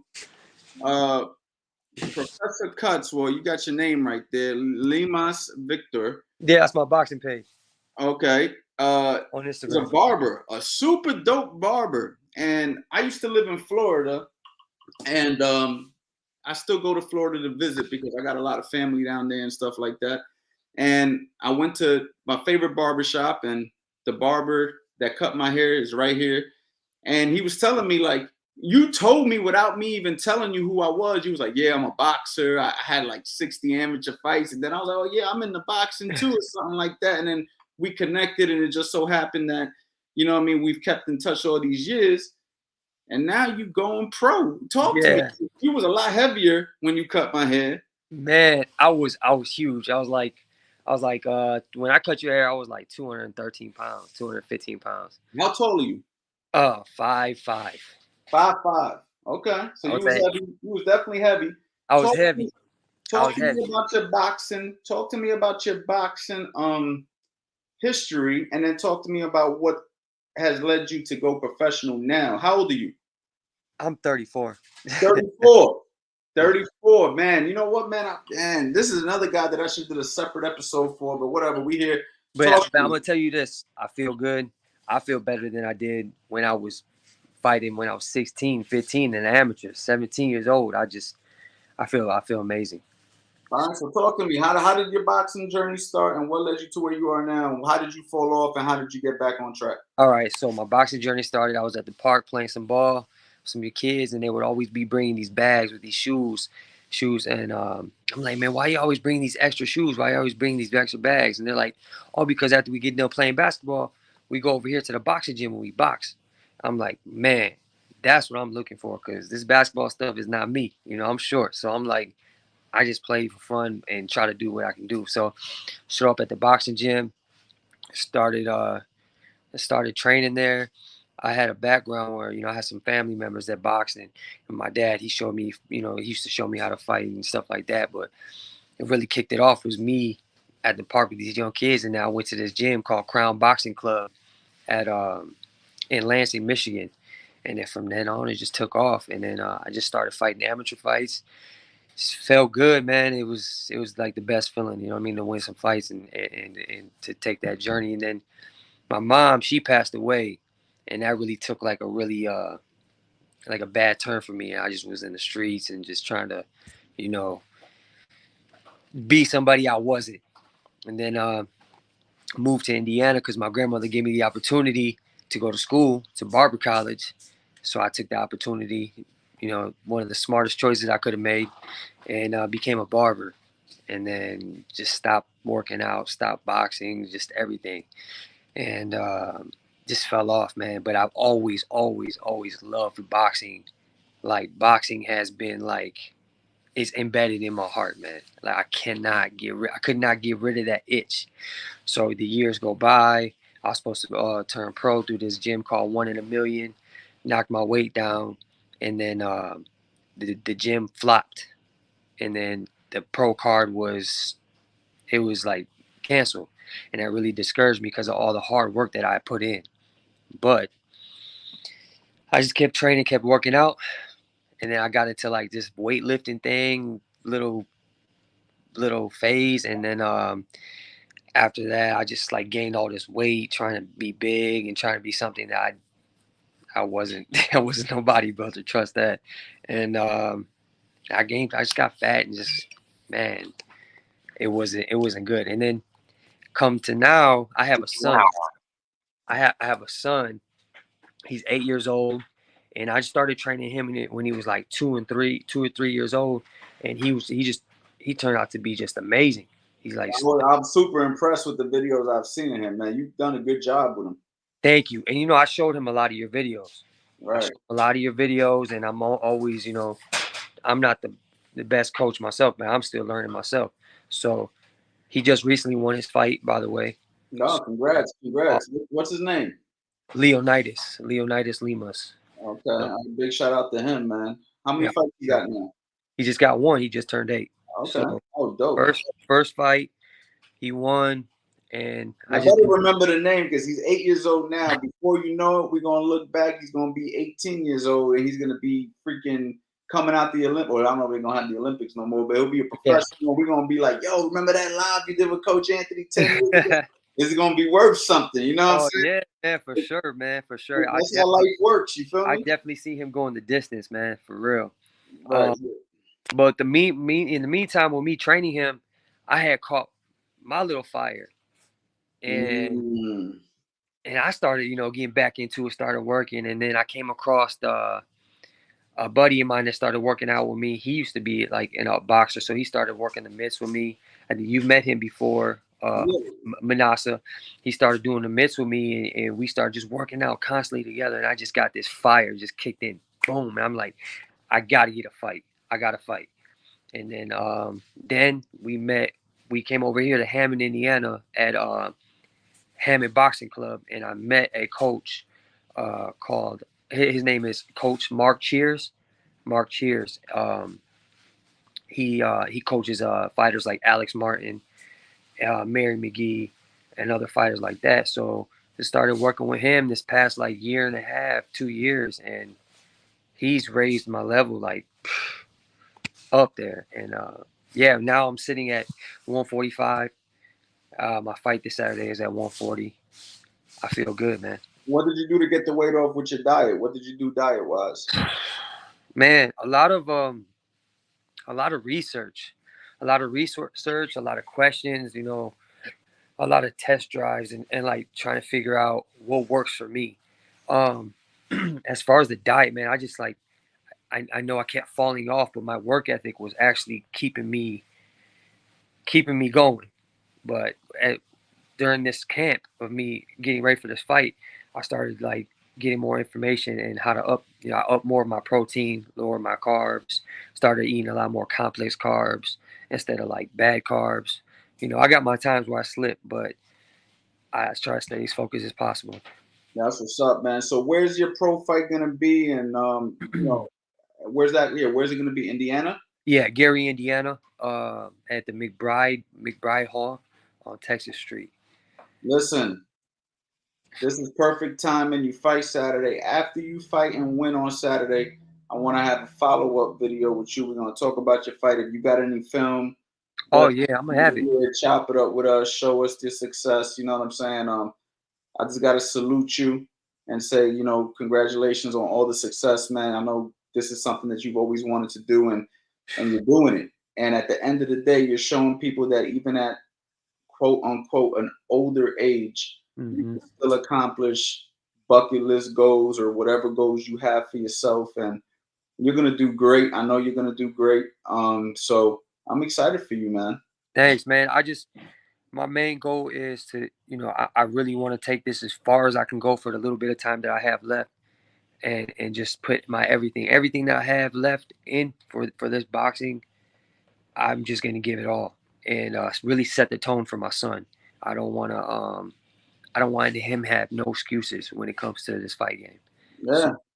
You know. Definitely, man. This is a dope story, and he's watching you, and he's 8 years old. He's comprehending what's happening. So trust me, you're doing something right now that's gonna stick with him for the rest of his life. So a lot of the times when we're in history, you don't know you don't know you're in history when you're living history. Yeah. You know what I'm saying? You don't know it when you're living it. Like I think about when all the things I've done over the years. Like for instance, I've cornered against Terrence Crawford when I worked with Hank Lundy. Now, granted, we lost that fight. It's still history. Yeah. Still history. When people go in the history books and look at Terrence Crawford's career, right, they're gonna say, well, when did he fight Hank Lundy? They may watch it in 20, 30 years on YouTube or some shit like that. I was part of history, whether it was on the success side, the losing side. I've been on the success side with Raymond Ford this weekend, guys like Tevin Farmer when he won the world title. So you don't know you're in history until it happens. So right now, your history with your son, he's going to be telling his friends, yo, I remember when my pops, you know what I'm saying, got me into boxing and I saw his first professional fight and that lit the fire under me. Like, you're doing something that's invaluable right now for him, man, honestly. And for yourself, but really. By God's grace, man, by God's grace, hopefully it can be a part of boxing history in itself. Maybe, one of these days we look back on this like, dang, dude, that guy was 34 and he proved everybody wrong. Hey, man, I'd be lying to you if I said it can't happen. You feel me? So, yo, let people know how they can find you. All right, And cool. yeah, go ahead. Let people You know. can go follow the name that I had typed right there, Limas Victor on Instagram. And yeah, just watch. You can see my whole transformation right there. Dope, And man. Dope. And when after you fight and you win, shoot me a DM on Instagram and we'll do a follow-up video on this, man. I appreciate it, man. Thank you. I appreciate Thank you you. for pulling up. Yes, sir. My boy Limas, man, doing his thing, aka Professional Cut. Let me tell you something. This dude could cut hair, yo. Like, you know how people be like, oh, he's a barber. Like, no, this mother is a barber. Like, he's one of them, like, sharp. Like, if you go look at his work, you gonna be like, damn, like, this motherfucker could cut. So he's a real good barber. He's following his dreams. I support anybody who follows their dreams, man. At the end of the day, it takes courage to follow their dreams. It takes courage to invest in yourself. You know what I'm saying? I remember a year ago, he bought my courses and he said it right here, yo, man, I just bought your course. You know what I'm saying? Now he's fighting professional, man, at 34. I didn't think he was going to do that. I didn't know. He just told me right now. See what I'm saying? So it just goes to show you, man, when you invest in the time, the energy, the money, the discipline, the dedication, anything's possible. What was it like taking your first punch to the face? And let me tell you something, man. So, damn, hold on. Because I've been in street fights, but we're going to talk about boxing. The reason I got into boxing, I've told this story before, but the reason I got into boxing is I thought I could fight when I couldn't, and I walked into a boxing gym super confident, you know what I'm saying? Very naive, you know what I mean? Thinking that I could beat the hell out of people. And, man, this coach, he wasn't feeling me. The coach was like, oh, you think you could fight? I'm like, yeah, I could fight. He's like, all right. So he went ahead, he threw me a headgear. He puts me in the ring with a kid who just won the Golden Gloves, right? Open class, by the way, not novice, right? And he was probably 40 pounds lighter than me. I remember at that time I was like a chubby 180, and the kid just won at 141. That was the weight for the amateurs. And he beat my bro. I couldn't breathe. Like he was like he just beating my ass, right? So I'm just getting pummeled and stuff. And then I remember at the end of the first round, I don't know how I didn't get knocked out. I guess I just had courage. Coach says, you want to do another round? I was like, no, I'm cool, right? So I get out the ring. I'm completely humbled. And that's when I said, I got to learn this shit. I got to learn. I never in my life want somebody to be able to whoop my ass like this ever again. You know what I'm saying? Ever. And of course, you're never going to guarantee that, right? But that was the mindset. So I came the next day and I came the next day and I came the next day. Coach is like, man, you keep showing up. The coach started to like me now. At first, he ain't feel me. He ain't feel my energy. And then it turned into, okay, all right. Before you know it, I started fighting, fought in the Golden Gloves, fought in a few other tournaments, and then we kept going from there. But that's how it started for me. It started with me getting my ass beat, thinking I knew how to fight when I didn't. And that was around the age of 15 going on 16 when I started. You know what I mean? Guys like Raymond Ford started at like 8, 9, 10. I started at 15, 16. So I was kind of a late bloomer, so to speak, compared to the guys. I mean, most kids at 16 who become world champions, I mean, a lot of them already got like 40, 50 fights. I mean, I had a kid by the name of Marshall, about the age of 11. I already had piled up 41 amateur fights for him. See what I'm saying? So for me, it was late, but either way, kept going. But that's what happened, man. Yeah, that's what happened. I got punched in the face. I got humbled, but it also made me realize I have to learn this. Cal Turner, hey coach, I got your master bundle a while ago. Does your new courses such as how to get shadow box get added, or do I need to purchase them separately? Yeah, if you purchased the master boxing bundle before those courses were released, then you have to purchase them separately. So the fact that you do have those though, if you get those remaining courses that you don't have right now, I got a super special. You can just go to the website, click on, if you only want a single course, click that button, grab those 2 remaining courses. I'll throw in a free call for you so we can go ahead and talk to see if maybe I can help you further with the 2.0. So if that entices you, man, now's the time to do it. Black Friday sale started yesterday.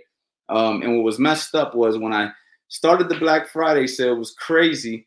I had like 5 or 6 people like, yo, the code ain't working. Man, I had the site all jacked up. I lost out on a bunch of sales. I don't know if those people came back or not, but it was crazy, man. I was frustrated, but we got it to work. The sale is now, so you guys are more than welcome to go take advantage of that, man. I'll be more than grateful if you did. And that's how you can support my channel, you know what I'm saying, by investing into yourself at a super discount right now. Coach Ant versus Jake Paul, who wins and how? Coach Anthony wins with good fundamentals and experience. What's the oldest you could win the Golden Gloves? I believe 40 years old is the cutoff for the amateurs as a regular amateur, and then of course you got the Masters, which I believe in the Masters division you can still fight in the Golden Gloves. It's just going to be a Masters Golden Glove. So I believe you could win the Golden Gloves at any age, but once you pass 40, you're now technically in the Masters division, and it's just a little bit different than actually competing, with, guys that are looking to go to like the national Golden Gloves and so to speak. But yeah, you can actually be like 39 years old, or yeah, I think like 39. Yeah, if the cutoff is 40, then it would be 39. You can actually go ahead and fight. So it used to be 36, but they changed it to 40 as the cutoff. So I don't know how old you are, but if you're under 40, you still got a chance.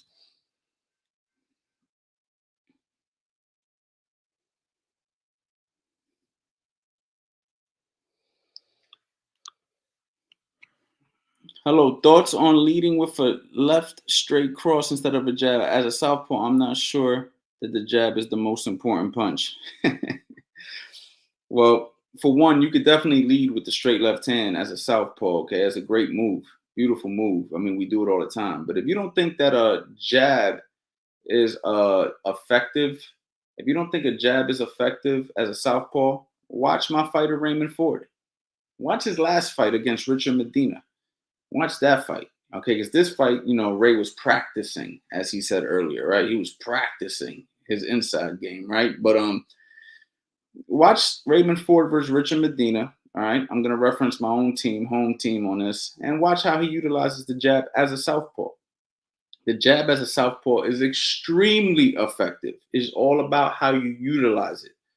Okay, so just because you're a lefty, the game doesn't change. Just the angles change and the approach changes. And I actually have a course, How to Box the Opposite Stance. Right now, you can get it Black Friday, super cheap, and you can learn all this stuff.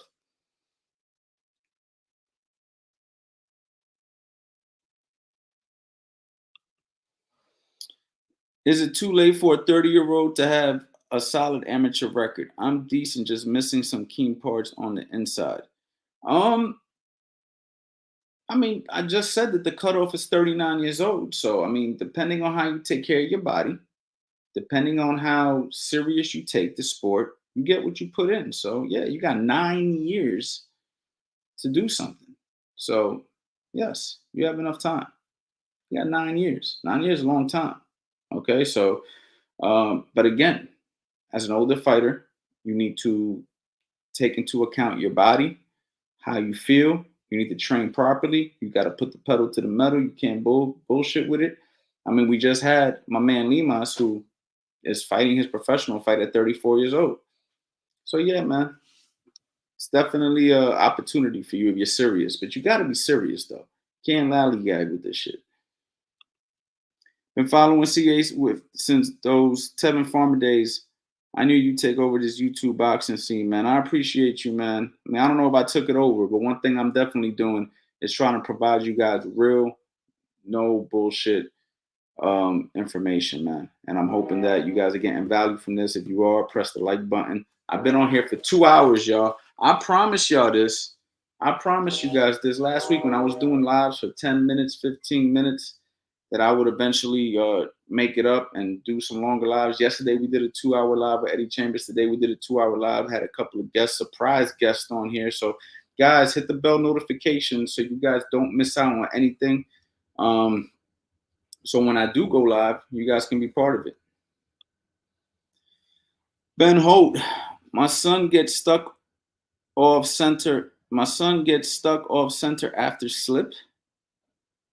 Okay, my son gets caught off center after slip. How to encourage to come back to the center and not get stuck? That's a tough one because I'm not really grasping what you mean, Ben. I'm gonna need you to word that another way for me. I know you off center, right? You're getting stuck off center, but what's happening is when he's slipping, how is he getting stuck? You know what I mean? I don't know what you mean by stuck. And how do you come back to the center without getting stuck? I'm not sure what you mean by stuck. So I'm gonna need you to elaborate a little bit better so I can give you a better answer. But one thing I could tell you is this, based off of just fundamental principles, okay? I'm gonna give you something right now, just based off fundamental principles. If I'm slipping here, right? So follow me, guys. All right. If I'm slipping here and I want to come back here, right? So you following me? Slip over the lead leg. Now I want to come back to the center. The safe and the best bet is to just roll back, right? So if I come here, roll back. Now look where I am, right? If I slip here, instead of coming back here and potentially walking into a shot, right? So you throw a jab at me, I slip, I come back to the center. As you throw a right hand, I walk into it. Or if I slip the right hand here, and as I come this way, you're throwing a left hook, I walk into the left hook, whether the glove is up or not. You're walking back into, you're slipping back into a shot potentially, not necessarily true, but potentially. So the safe option is slip roll. Slip roll. You see what I'm saying? Because if you throw a jab, boom, you throw a right hand, roll it. You throw a right hand slip, you throw a hook, roll it. So you're ha, ha, or ha, ha. Those are the fundamental principles. So maybe that'll help you right there without me even knowing what you're talking about. Daddy Wolf, pause, but Daddy Wolf was good. I had to say pause to that though. Hey coach, it's been a while. Just wanted to say you're the best online. Thank you so much, man. I highly appreciate that, Wolf. I'm gonna call you Wolf, okay? But I appreciate that, and thank you. That helps, coach. Thank you. All right, cool, man. See that, man? Easy fix. We fixed that. Slip roll, or slip double roll. Always a good answer. You know what I'm saying? Guys, do not forget that I got the Black Friday deal, guys. Please don't hesitate on this. Please don't hesitate. 90% off the Master Boxing Bundle. Plus, I'm going to give you a free call if you go ahead and you grab this Master Boxing Bundle as an early bird special. Okay? The free call isn't going to be for everybody, and that's going to be for a limited time. But definitely an opportunity right now for you to get a free call plus all the courses. Man, I did the math. Let me do the math real quick. If you go ahead and take a jump on this opportunity real quick, Hold up. Divided by 16. Yeah. So right now, if you grab the Master Boxing Bundle at this 90% off, this averages out to $31 a course. My normal price for courses are $300. Like, this is such a retarded deal that I probably should cap it. Like, I should probably do this 90% as like an early bird Black Friday for the people who act before Black Friday. And next week, maybe I should drop it down to like, I don't know, 75% or something like that. Because what I'm doing right now is kind of crazy and it makes no sense.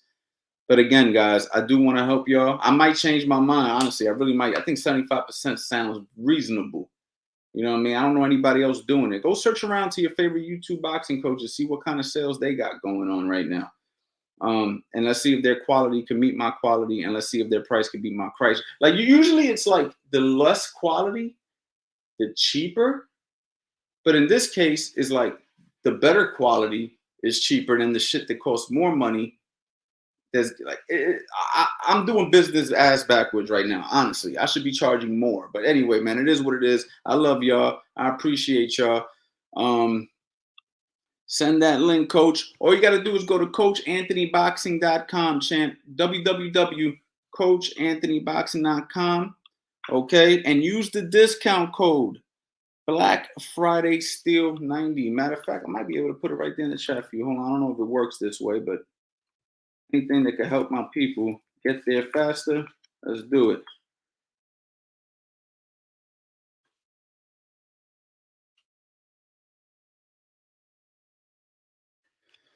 www.coachanthonyboxing.com. Use that discount code, guys. Jump on deals, man. Just jump on it, man. Don't hesitate, man. The courses, man, listen, if you get the Master Boxing Bundle, you're going to get, I don't know, man. I don't know, maybe hundreds of hours. I never did the math on how many hours, but you're going to get a lot of courses that are over an hour. You're going to get information that's going to last you. Oh, and by the way, there's a new course that I got coming out that's in that Master Boxing Bundle that's not anywhere else. I should be promoting that more. I'm kind of tripping. See, I'm doing business all messed up. First, I'm giving the best quality videos for the cheapest price when it should be the best quality, highest price. All right, so I'm tripping there. Automatically, bad business decision. But I'm going to do it anyway because I want to provide value, right? So, boom. Okay, I could be a better businessman, but it is what it is. We don't care about that. Next thing is, I got a new course, and it's called Drillers Make Killers, and it's only available in the Master Boxing Bundle. It's not you can't get this individually. You can't go and get it the way you can get angles and how to create and how to set traps, count 100 build you from the ground up, all that stuff. You can't get it. You can get it in the Master Boxing Bundle though. And that's not even fully finished, but of course it doesn't matter because any updates that I do to these courses, you guys get them free of charge anyway. PDFs, extra videos, stuff like that, which I do stuff like that. You guys probably aren't even aware of. Once you got the course, it's like any upgrades to the course is absolutely free. But yeah, Drillers Make Killers is actually in there, guys. It's just another course that me and Eddie put together. A bunch of drills for beginners and intermediate fighters. It's definitely going to help you guys really dial in your training that you're learning through the Master Boxing Bundle. So, oh, and don't forget the free call. Like, this is crazy, man. I need to really sit down with like a business strategist, man, to help me like raise my rates. I'm bugging. I'm like too cheap. But you know what? I love y'all, so it's all good. Yes, you can call me Wolf because we go way back. Yeah, man. I remember you from I think the last No Days Off November. I think I said the same thing, man. I have a funny thing about calling people by your first name. So we're gonna stick with Wolf, man.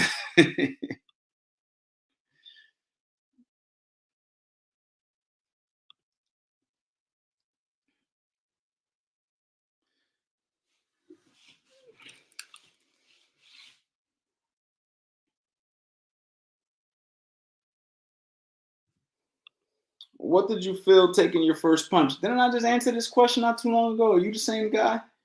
I can't remember what the feeling was. I know it didn't feel good. Getting punched in the face doesn't feel good. Anybody who tells you it does is not being honest. But after you've been punched a few times, you kind of learn how to deal with it. You know what I mean? It doesn't really affect you the same. So I can't really remember. But I know I didn't like it because I didn't want to go a second round with the guy.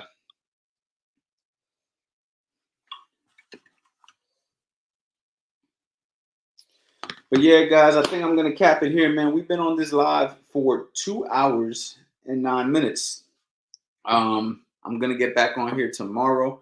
Still a decent amount of people in here. Is the reason I kept the live going. If you guys want me to continue this live right now, let it be known. If not, I mean, tomorrow's another day. Obviously, I'm a night person. I don't have an issue staying up, y'all, but we got to keep it going. If not, it's all good, man. Tomorrow's another day.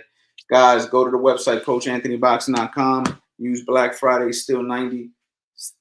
Don't hesitate. Let's go. Let's get to work. And let me know, y'all, what y'all want to do. You guys have any more questions? Now is the time. If not, I'm going to go ahead and pull up out of here. If not, we'll see. Just got your shadow boxing course, coach. You the man, brother. Let me know. Kyle, do me a favor. I'll be doing no days off November for the next, I don't know, rest of the month. In a couple of days after you go through it and breeze through it, let me know what you think. Honestly, right here on live. Let me know, man. You know what I'm saying? Let me know how you like the shadow boxing course. Me personally, I think the shadow boxing course is one of my best courses for people who want to learn how to shadow box. In reality, I really, really highly I'm proud of that course. But I don't want to influence your decision making. You just tell me what you think. Yo, my boy, what's going on, man? Salute to you too, man. I was just talking to your fighter, man. I was just talking to the professor. Big shout out to you, man. I see you out there helping out people and doing the mitts and all that, man. Big shout out to you, champ. Quick question: in the amateur scoring system, what style/pace would be priority? Seems like a lot of guys end up windmilling against me and backing up instead of boxing. You know, it's not that that's the point system. That's the lack of experience.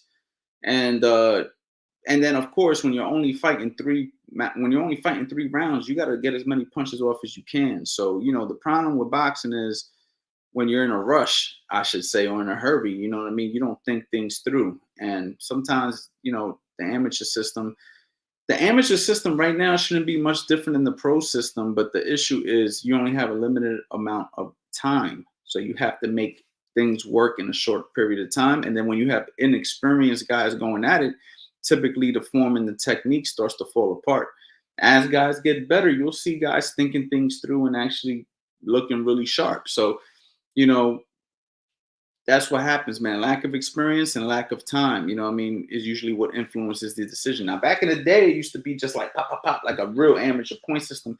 They've changed the amateur system so many times over the years. They even said they were going to make it like a professional system. I don't really know what the system is right now. I haven't worked the amateur fight since 2018 or 2019, I think. But what I will say is, when guys start windmilling, it's just because lack of experience. John PR, what's going on, champ?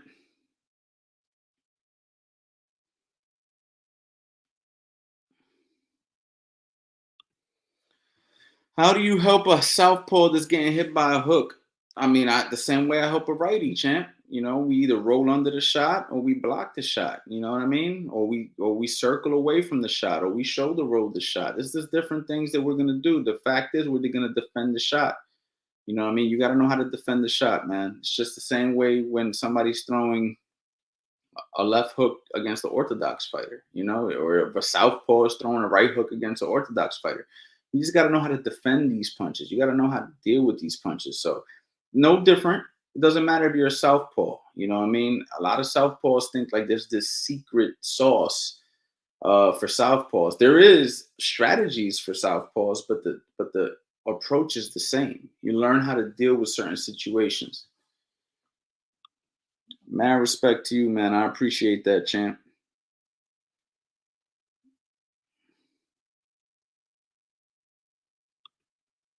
Tips for fighting a taller opponent, 5'4", sparring with 6 feet. Oh man, you got a hell of a uphill battle, literally. It just depends, man. It really just depends. I actually have a video on YouTube on how to fight a taller fighter. You should check that out.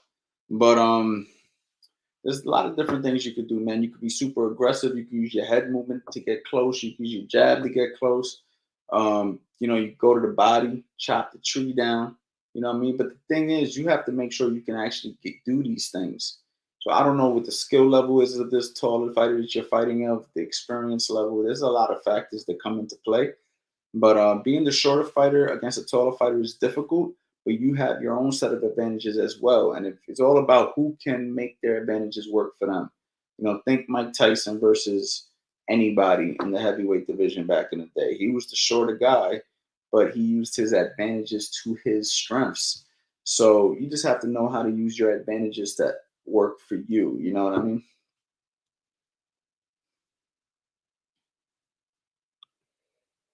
Appreciate the feedback. A lot of slaps get counted for points. That's true.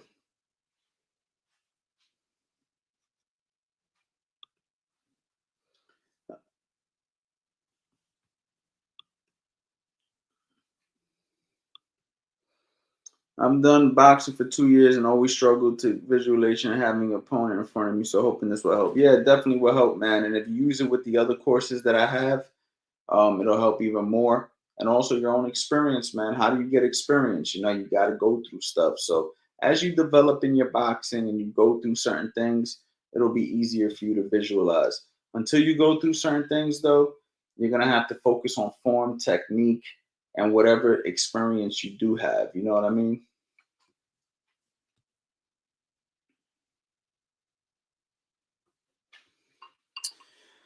All right, y'all. So that's my time, man. 2 hours and 15 minutes, man. I want to say thank you to everybody who pulled in. This live was super dope. If you got value from this, man, share it with a friend. Press the like button, guys. Hit the bell notification. And if you don't have my number, text me 215-709-5437. Doesn't matter if you're watching this live or watching this late. Shoot me a text and say, Coach Anthony, I got your number from the live. Okay, and you'll be able to keep in touch with me when I do go live. Okay, I really appreciate everybody who's came in here, man. Big shout out to Raymond Ford. Big shout out to my man Professor Cuts. Big shout out to everybody who came to the live tonight, man. We've been on here for 2 hours and 15 minutes. I hope I provided you guys value. I hope you guys got something from today's live. It went from one topic to just chopping it up. And that's what these No Days Off Novembers are for. So I will be back tomorrow with another dope topic. So looking forward to seeing you guys. And everybody stay safe, stay blessed. And that's it, man. You guys already know, man. I really, really appreciate y'all. On the receipt, as soon as he throws that, boom. Okay. When I'm throwing the cross, what makes me punch so effective is